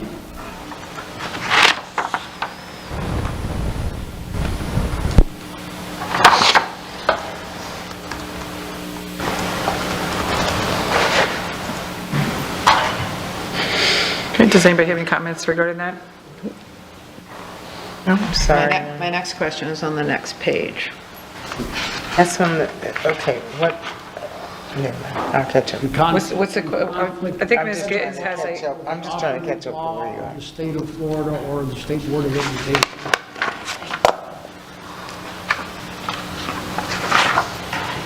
okay, Ms. Patrica, what was that, please? I was just going to say my next questions are on the next page Okay. of that same policy. All right? Okay, You've got go ahead, federal please. law in there? If I may direct a question to Attorney Dupree Bruno, can you just go through for me so I'm clear in my head the statutorily required timeline for rulemaking? You have to, You have your first reading, and then you have your second reading. It's a 28-day process. So basically, what we normally do, we'll have a notice that goes out that will say on such and such date, 2 weeks from that initial notice, saying we're going to have our first reading, and that's a briefing. and that will be a briefing. And then 14 days later, we'll have the actual second reading, which will be the public hearing. Okay, and that's the action meeting where we have a public hearing. So the public is given 2 opportunities to comment, 1 at the briefing and 2 at the action meeting. And typically, like today, we're going to have a workshop too. So I know that there was concern, I heard concern from at least one constituent that we weren't giving the public enough time to comment on these policies, but this really is a place for us to have a conversation. You'll make changes, bring them to us, and then we'll open it up to the public for comment through the rulemaking process. And this is just your work session. Now, remember, these Neola policies, most of them are not going to be adopted formally until May 2023. Right. So we're going to be going through all the policies. Public will have plenty of opportunity to make comments, give suggestions, what have you. And then April will be our first reading. Sometime in April, at the end of April, should be our first reading, and then our second reading in May. So that being said, why is paragraph B necessary when it's it's statutorily prescribed, right? And you could argue that any person is going to be affected by any policy change, revision, creation, any of that. Sure, where you are, Mr. She's on page 2 of the, Hearings. Any person who is affected by a proposed policy, policy revision, or a repeal of a policy may within 21 days following notice of the proposal to adopt, file a written request with the board for a hearing. We're already having a hearing, right? Isn't that what the action meeting is? It's a hearing on the proposed policy. You're looking at adopting policy. Let me just review it, because I wasn't following where you were, so let me just take a look at that. This is under challenge to proposed policy, right? Adopting policies, paragraph B. We have a clarification. I hope it's a clarification. So that provision actually applies to a formal hearing on a rule challenge, if somebody is going to challenge it. So that doesn't relate to, you could maybe add formal hearing if that would be a clarification. Not a meeting. Because it's not the same thing as your public hearings at your school board. I was going to say, hearing is different. It doesn't happen very often, and that's why it can be a little bit confusing, but. Yeah, I'm not sure that I've experienced that, so I don't know what that process is. okay, Ms. Gaines, you had a question regarding this? Yeah, that kind of takes me back down the rabbit hole I was in before, where I say where, and you're probably going to say bylaws, but where is it stated what the attorney said so people can see this is our process. We do this and this and this. So in other words, when somebody, like Ms. Patrica mentioned, brings up that question, we can refer them to policy such and such or bylaw such and such, and here's the way we do it. That's what I think people can't, put their hands on. We can say this is our policy. Where can we refer them that it's right there? Mr. Prebrena, do you have any comments regarding that?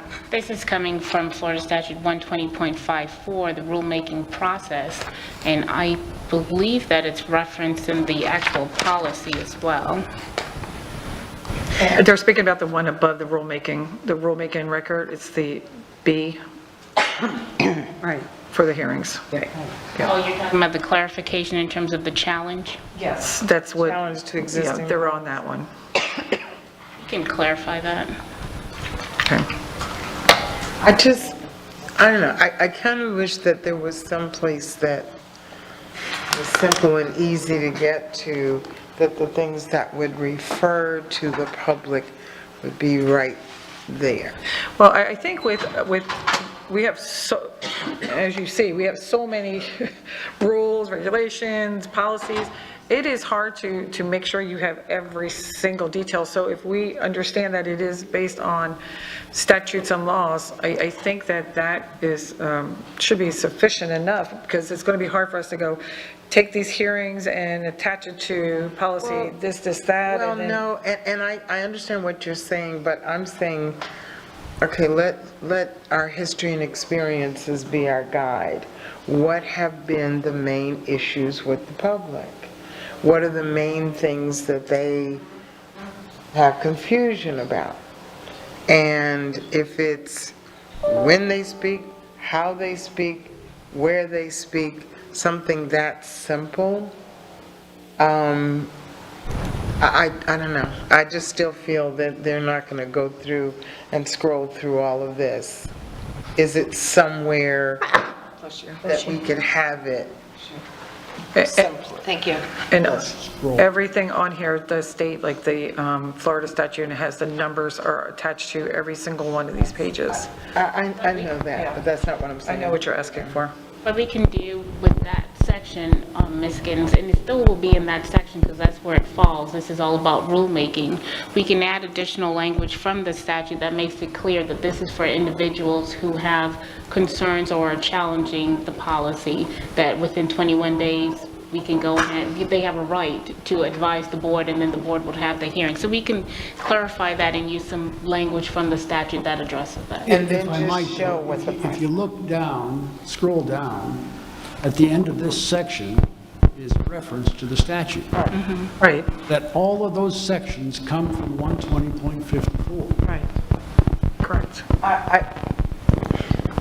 I get that, and I understand.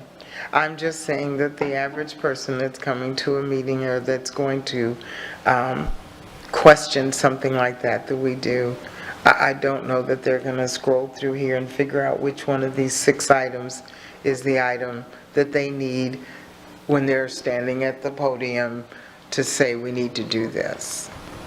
And I know it sounds like extra work, but just if there were something simplistic. I'm not sure I understand what can be more Yeah, simplistic than if at you the go end down of further. this section, 120.54 Florida statutes is where you'll find the authority, where you'll find this language. I mean, that's as simple as you can get.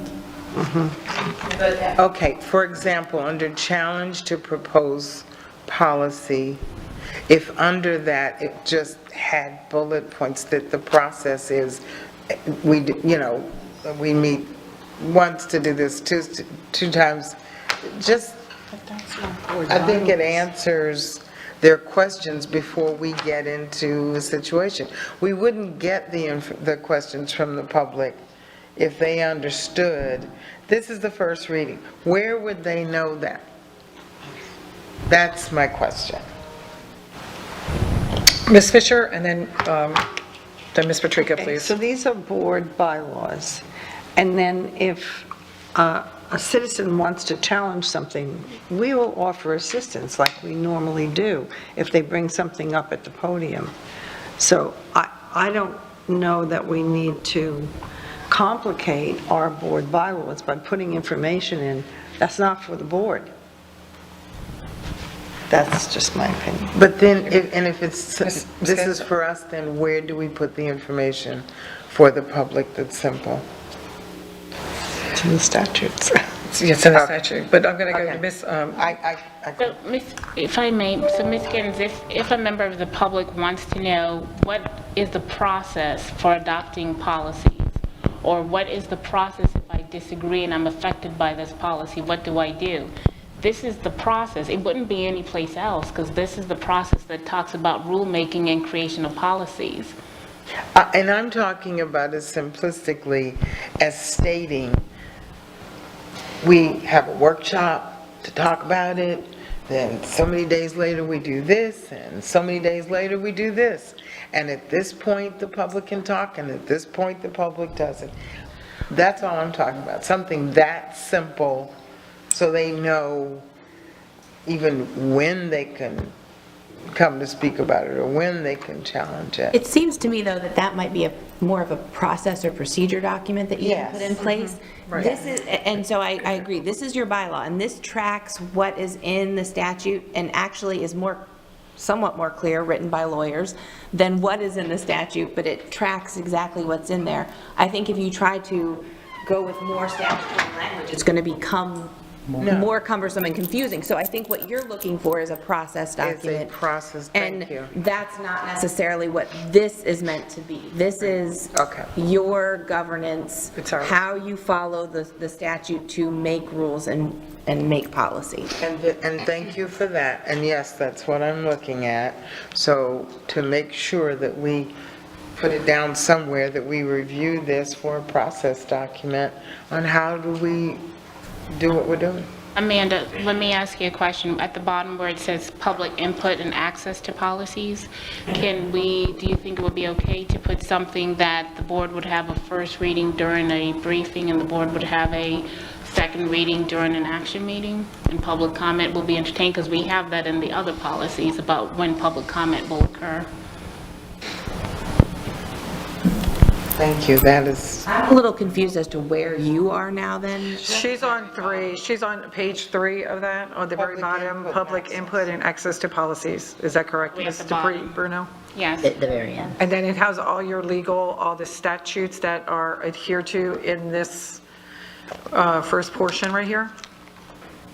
So if we just say that, public comment will be entertained during the first reading and the second reading, put that at the bottom there.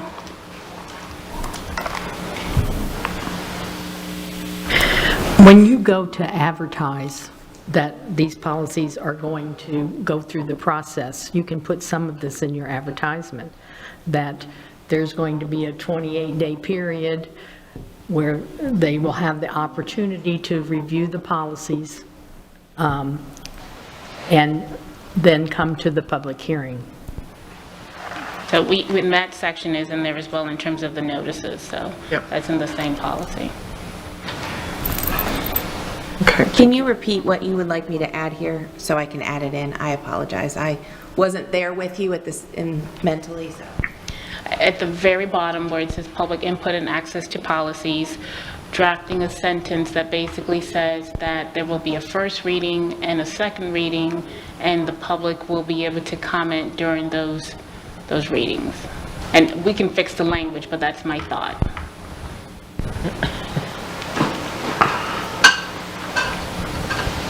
Okay, Ms. Patrica? So I'm confused by the section adopting policies.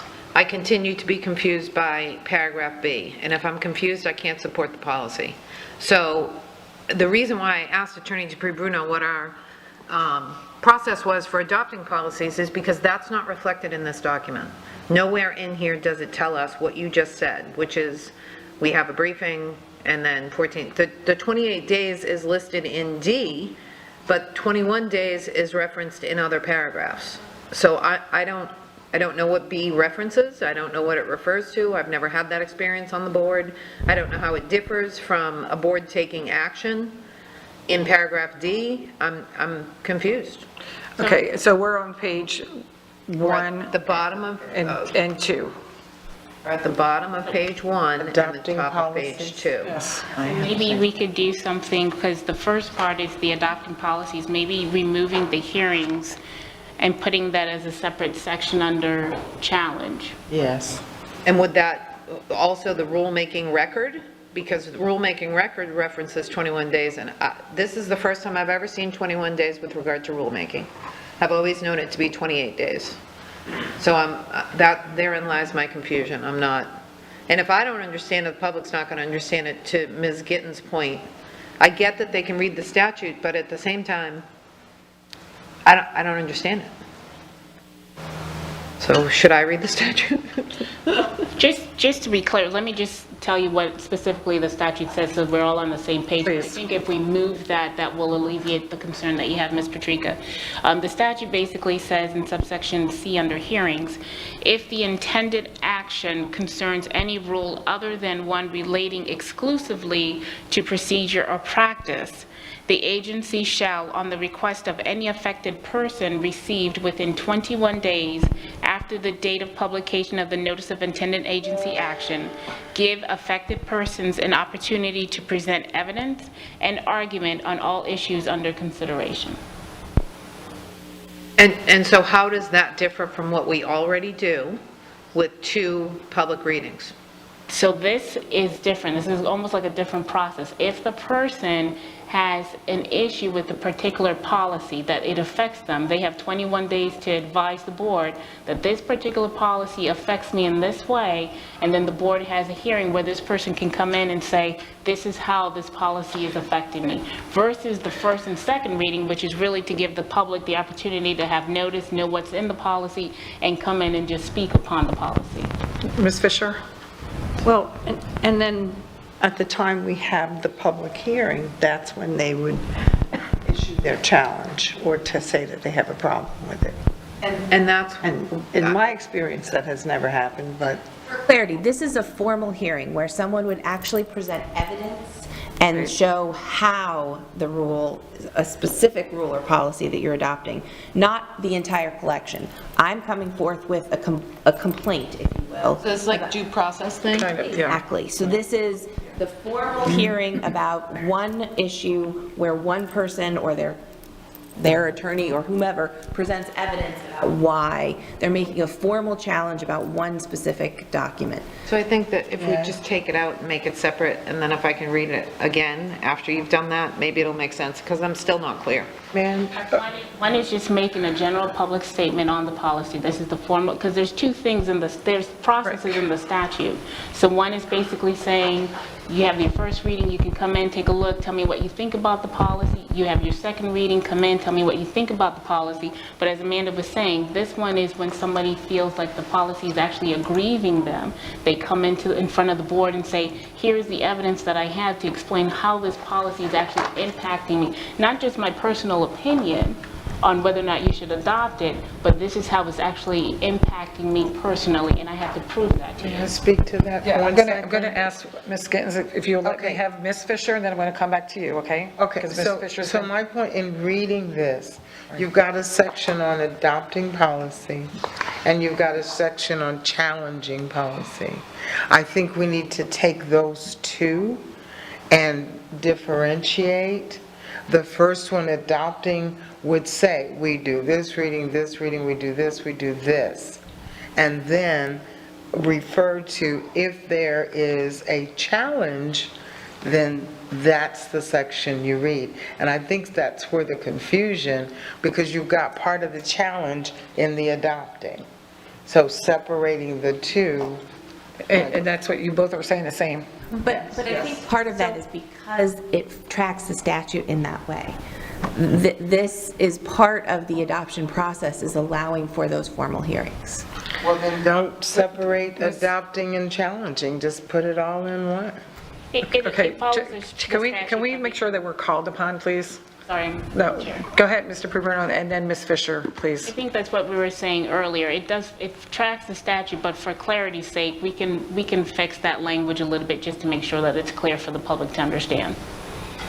Okay, again, for clarification, it was my understanding that that's why we have public hearing as part of our process in the policy adoption, and that at that time, the public can indicate that they have an issue with the policy and then schedule their hearing so they can show their proof on how it is egregious to them. I mean, that was my impression about why we have that specially designated public hearing before the adoption of the policy.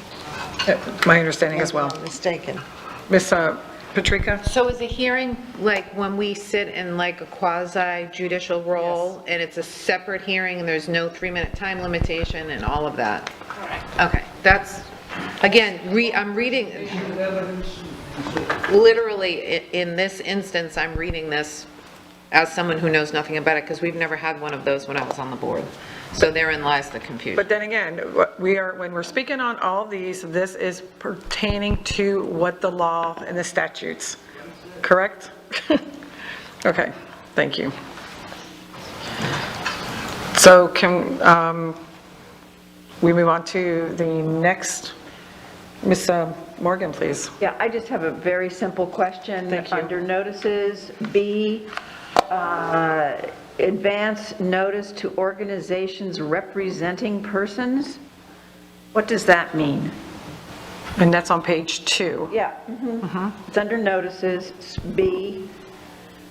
It says, by mail to persons who have requested advance notice, which I understand, and to organizations representing persons affected by the policy. And I read that as, Oh, yeah. we have an obligation to identify what organizations in Lee County may be affected by a policy, and we have an obligation to inform them. And I'm not aware that we do that, and I don't know how we would do it. So I'm just asking for clarification. What does that mean? Or what does that ask us to do?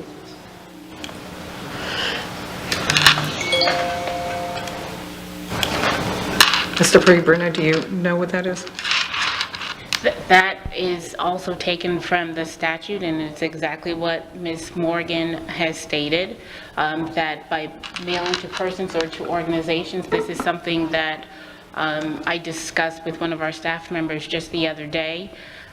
in terms of our obligations to notify different organizations that may be affected by a policy, I need a little bit more time to review that and see what other districts are doing, because this is something that would be new to us, but it is statutory. Okay. Because, yeah, how do you recognize who those organizations are and who will be affected by that versus putting it all out there to the entire public? Because now we're picking and choosing and trying to figure out who they are. Ms. Fisher and then Ms. Patrica. And what's the date of that statute? Oh, I'll have to go back and look at the statute. I don't know exactly when this language was added into the statute, but it is currently in there. I have to do some research to find out the history on it. Thank you. Ms. Patrica? So mail is referenced throughout these policies, not just here, but you bring it up in B, and it's actually a question I have written down. Does mail include email? Statute doesn't say.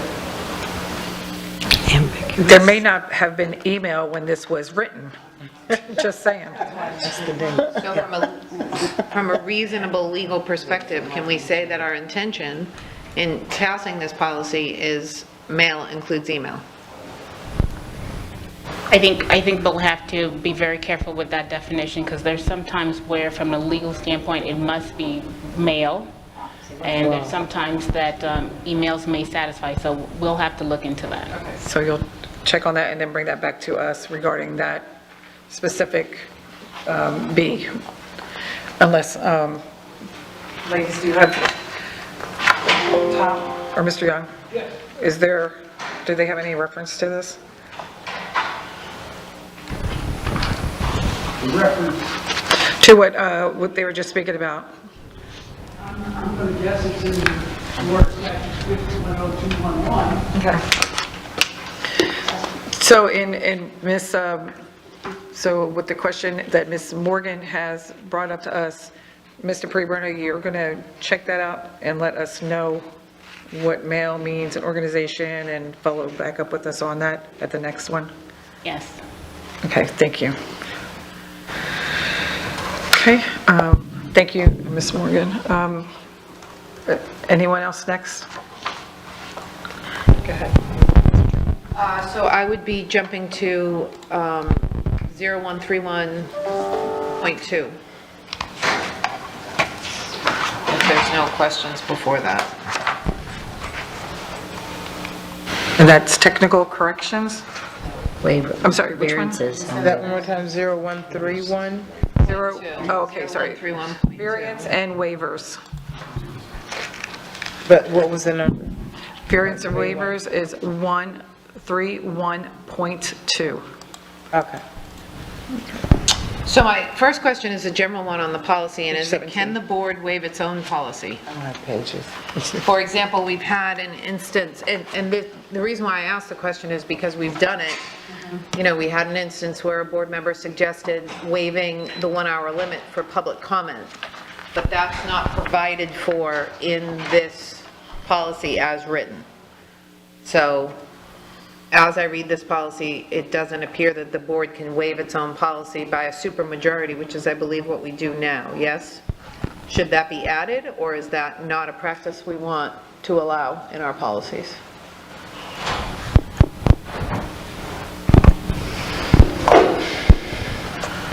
I keep trying to catch To it. the attorney, I will mention it, and Mindy, you can add to this if you have knowledge. There are a number of districts that delete this bylaw. I'm sorry, say that again, please? There are a number of districts that delete this bylaw. Delete it, period. For what reason? It is a very legalistic process, which I'm not sure I don't know of any board that's ever experienced the variances and waivers to requirements of the policies pursuant to this provision. If someone wants to do it, there is a policy, there is a statute which provides for a process. But some districts do not include this bylaw in their policy. or their bylaws. I'm just making an observation there. It's not required that you do so by law. What's in there is consistent with the law, but it is not required that you include this in your bylaws. Then we don't need it.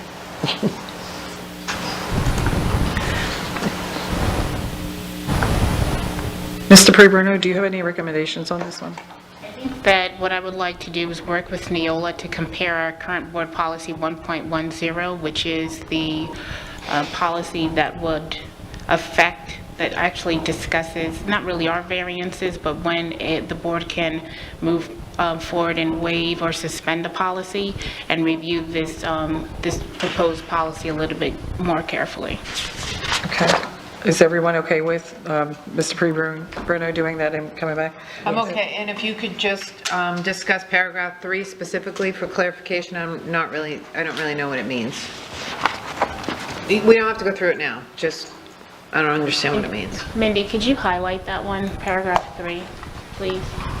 Thank you.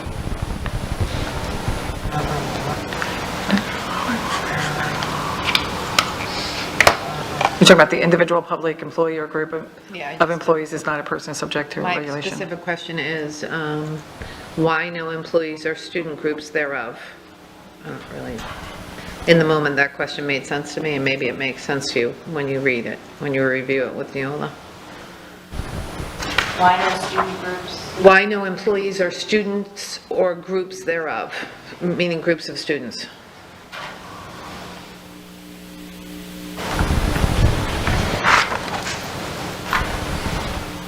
Do you know where she's at? I'm adding a note that has your question, but Mindy started to say something to me, so I missed part of it, so if you... Just why no employees or students or groups of students?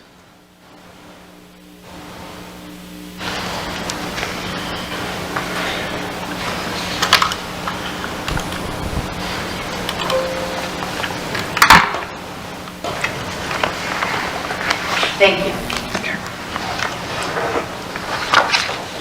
Okay, is there anything next?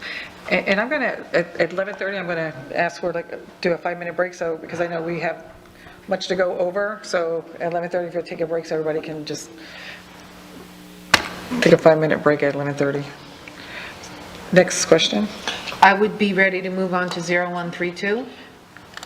And thank you, Ms. Patrica, I know you are like the bylaw queen, so thank you for bringing all these up. And the ladies also, whoever has any others to add, please let me know. I apologize, what was the number? 0132. And that's executive? Correct. Should we have a third section there for the internal auditor? Yes.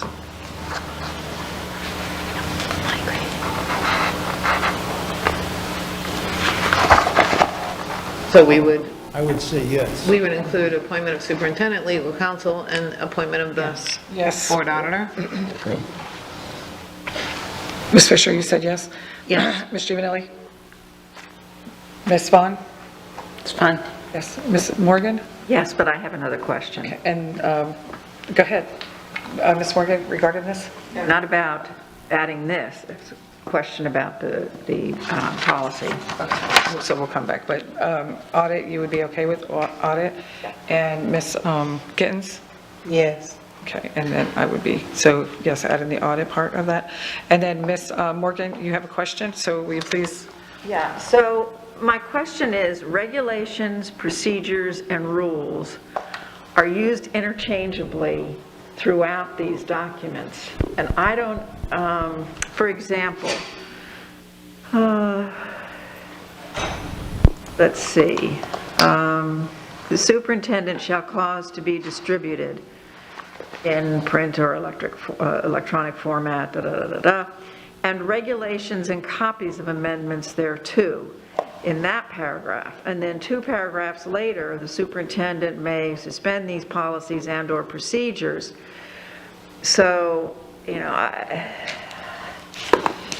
I may be nitpicky or stupid, but what is procedure, what is a regulation, what is a rule? Because I had a question in a previous section about the difference between rule and procedure. Oh, I'm sorry, I did not. I missed No, I didn't bring it up, but I'm bringing it up now. Okay. So, Mr. Bruno, do you want to answer that, or Mr. Young, or? Rules are defined under 120. Rules and policies may be used synonymously. Procedures implement rules. What about regulations? Regulations are rules and laws and policies and everything. I'm not sure what regulation means in there, but it talks in terms of copies of bylaws and policies. I'm not sure, and I'm sure this comes out of statute. It does. But Ms. Mindy, did you have something to add to that over there? Both the state and the federal government have regulations concerning different things, contracts, procurement, there's a myriad of different regulations, both in state and federal. That also have to be posted, and copies have to be, as they are amended, distributed. Thank you. So regulations typically come out of agencies, right?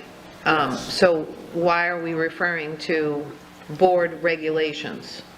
That was a question that I had earlier, and I didn't raise it because I thought I was being picky too, but since you raised it, I'm happy to be picky with you.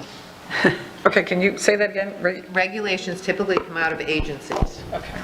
And so why are we using that? Why are we using, it can, if you look at the definition, it can go all the way down to a school board or a city council. They can implement regulations, but when we're saying regulations, really the only regulation we can create is a policy. So for consistency purposes, I'd like to see us, wherever the word regulation is used with regard to action the board has taken, I'd like to see that word replaced with the word policy for consistency purposes.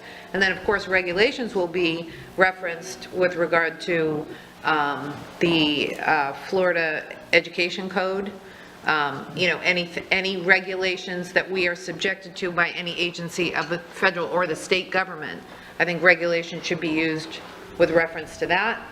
But our policies, our regulations, the board's regulations only come in the form of a policy.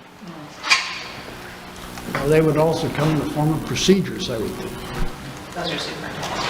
Procedures are typically superintendent driven, but on occasion, we do have some procedure in our policy. Right, but in this section here, you're talking about what the board shall cause to be distributed. And Ms. Vaughn, I know you had your hand up. Yeah, I'm wondering, under these circumstances, if this should be included in the glossary of definitions. I see that we have rule there, and as used in this document, the term rule and policy shall have the same definition. So since it's there for rule and linking it to policy, perhaps we should add regulation. What was the other one? Was there another one? Rule? Policy. Oh, okay, so policy. Procedure, didn't you say that? Is there. So just so you know. Perhaps regulation needs to be included in the glossary. So Ms. Vaughn, that was where I had my note, was in the definition section. Oh. But I didn't want you all to be completely put off by my level of pickiness, so I didn't raise it then. Well, it's probably better that you didn't at that point, because it makes more sense now, and, why? yeah. Go ahead. To your point, the reason this paragraph speaks to all of those things versus just being able to suspend, in case of emergencies, your policies and/or procedures is because there are certain things that have to be distributed that you can't change as a board, which are the regulations. Okay. That being said, Matt, that being said, the entirety of the document does refer to board rules, board regulations, and board policies, and if we could have some consistency there, if the board is behind that. I understand what you're saying about this specific section, but the point Ms. Morgan raised is applicable to many of these policies. And I do think that that's what a lot of us have been speaking about today, is the consistency of everything. So, and I know Ms. Gittens has mentioned that multiple times as well, is to make sure that we are being consistent and following the laws. And Ms. Vaughn, that's a great idea to add that to definitions. Thank you, Ms. Morgan, for bringing that forward. I don't think that we use regulations elsewhere in this document. At least I can't, I mean, we talk in terms of policies and procedures and bylaws. Regulations do exist, as was mentioned. They're established by governmental agencies, so they're not policies which can be changed. And again, what this section addresses here, and only here, to my recollection, is we have an obligation as a board to provide copies of regulations which affect the way we do business. Just as we have an obligation to provide copies of policies and procedures.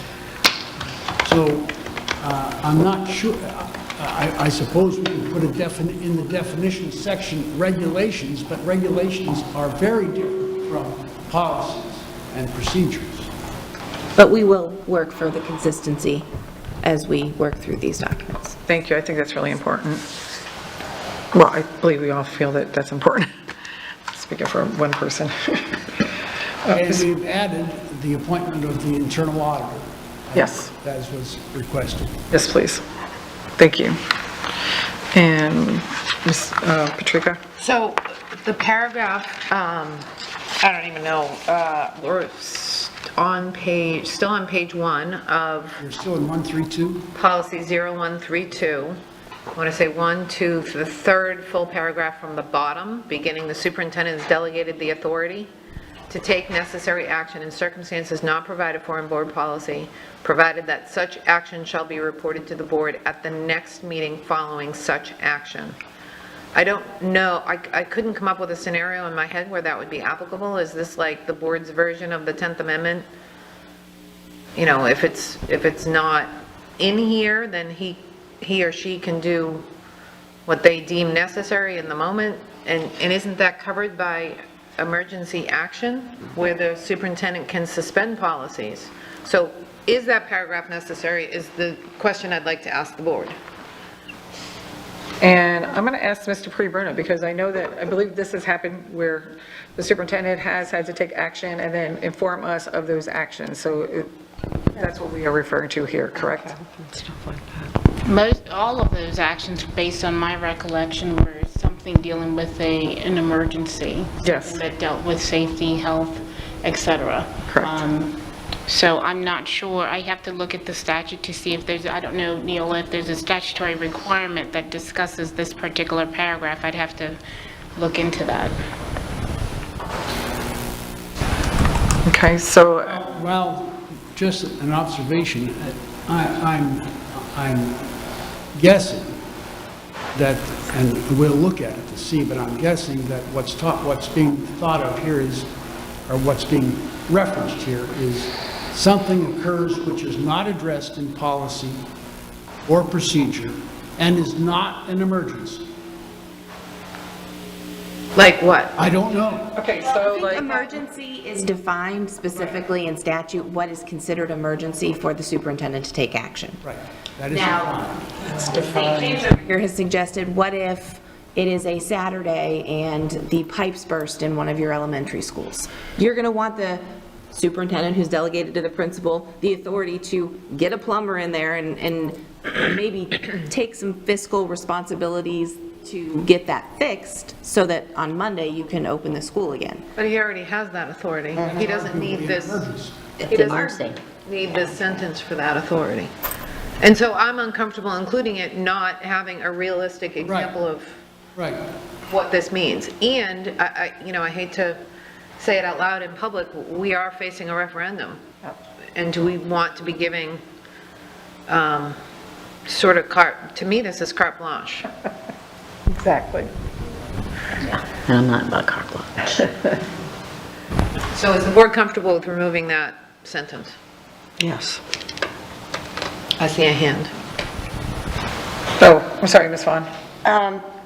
I'd be interested in what Dr. Bernier's take is on this. Is that, if you're willing? Yes, thank you. Dr. B? I'm certainly not the legal expert. Let me clarify that. Thank The you. way I took this particular section of the policy was in cases of emergency, and I was thinking back to some particular things like the example of the pipes bursting. You know, we would all receive an immediate phone call and email and text communication from me, but we may have to operate above a $50,000 threshold in order to get it fixed. That's one type of emergency. There's also been several, I think, from your own recollection, where there were certain times during the particular crisis that the pandemic provided us, where there was a need potentially for the superintendent to move more quickly to secure, especially in the early days of the pandemic, PPE and other things. So that was how I took this, but I think the point of the board holding on to its governance and statutory authority should take precedent over the emergency powers of a superintendent. Okay. So, thank you, Dr. Bernier. So that there seems to be a consensus that we delete that sentence. That's what it looks like. Thank you, Mr. Young. Ms. Patrica? And then finally, on this policy, contracts and agreements, why is board approval or a maximum dollar amount not included in here? Talks about contracts and agreements shall be for a valid purpose, but shouldn't we have something about board approval? And is the $50,000 limit policy? There is an extensive group of policies which deal with that question Okay. with specificity. That's a little bit of the difficulty I'm having, is not knowing what policies are to come. Yes. Yeah. So that's going to be This addressed. is the 30,000 foot view here. We'll get into the weeds in the policies that address that question specifically. If that's going to be addressed later, I'm comfortable with leaving it the way it is.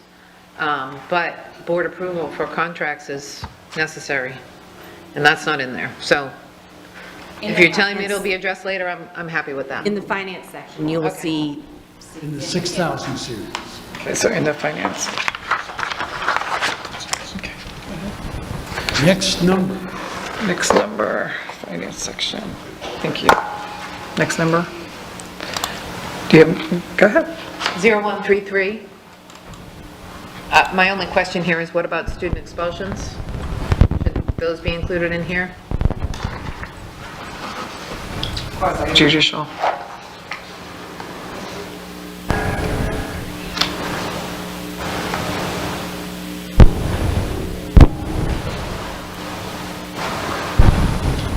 I don't know. I don't know if it falls under this or not. That's why I'm asking the question.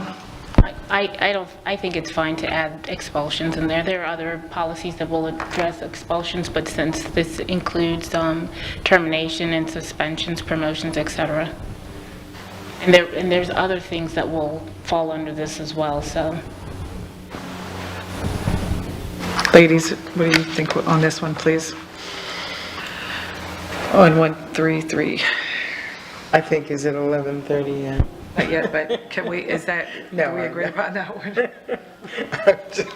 This is 7 about minutes. students. I'm sorry, Ms. And that's why I asked the question. I don't know if, Yeah, because this is a suspension, termination, promotion, and transfer of personnel. It doesn't mention students at all, so that's probably another policy. Okay, yes. This is still talking about the quasi-judicial role of the board. And and Neola, correct me if I'm wrong, but this is the only policy that talks about the quasi-judicial role of the board, correct? So if so, expulsions would fall under there. And there's probably some other things as well that would fall under there. So we can take a look at It that. would not be disciplinary action, it would be student expulsions. Student expulsions. Only, that's the only aspect of disciplinary actions that would fall into this quasi-judicial. Right, and student expulsions don't appear on the agenda. It's Correct. not for public, yeah. So in saying that, do we want to add There's another policy that talks about those types of hearings and which ones are open to the public and not. Even though a student expulsion is not open, we still have an agenda that we follow for it, so it's okay to add that in there. It's okay to add, so do we want to add it? That's my question, or leave it as such? Ladies? If this is the only policy that talks about the board's quasi-judicial role, and we're sitting in a quasi-judicial role when we're hearing student expulsions, I think it should be part of the list. Got it. Madam Chair? Yes, please. Yeah. May I ask Mr. Young, has this come up before in reviews since 2015? Not to my knowledge, but it is clear that the board does act in a quasi-judicial manner in student expulsion. Sure. Okay. I do have one, Madam Chair. Yes, I please. do have one question, though. The board is not acting necessarily in a quasi-judicial role for promotions and transfers. Right. Yes, correct. It's matters of dispute.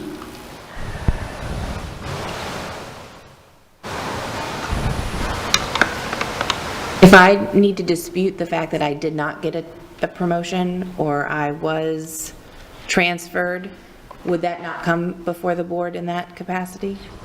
It'd probably be a lawsuit, wouldn't it? Yeah, normally for us, it's a lawsuit. You could hope that they might come to you first, but So normally, our board handles student expulsions and terminations specifically. But it's possible. I wouldn't take it out now that you made me think to that next level. I wouldn't take it out because you just never know what may happen in the future, so. Ms. Fisher, go ahead, please. But following investigations, when there are controversies and disputes, it comes to us finally, Yes. and we rule on the recommendation. Yeah, you are the final, you're the final authority. You're Last the stop. final appeal. That's what this says. It identifies that authority. Okay, so we'll go ahead and leave this and then do the addition.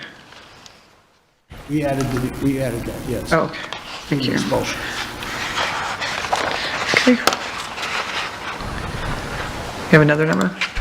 Yeah, well, 0141, I've skipped over some of these, but I am just assuming that you all know that the last option is the one. Like, I'm not going through the obvious ones. Which one was that? 0141. Yes. I've skipped over all of those up to this point, knowing that you guys know the structure of the district and you'll put the We'll fill correct in the one. blank. And then my next question is 0141.2, but it's a long discussion. So we're 2 wait minutes after away. break. 30. Yeah. So nothing on 0141. Everybody, this is pretty much self-explanatory, yes. Okay. So we're going to take our break in 2 minutes for 5 minutes. Ms. Gittens, do you have a 2-minute question? On the 141, where you're saying, there's 5 members and then there's 7, the 7 was decided by a previous board, correct?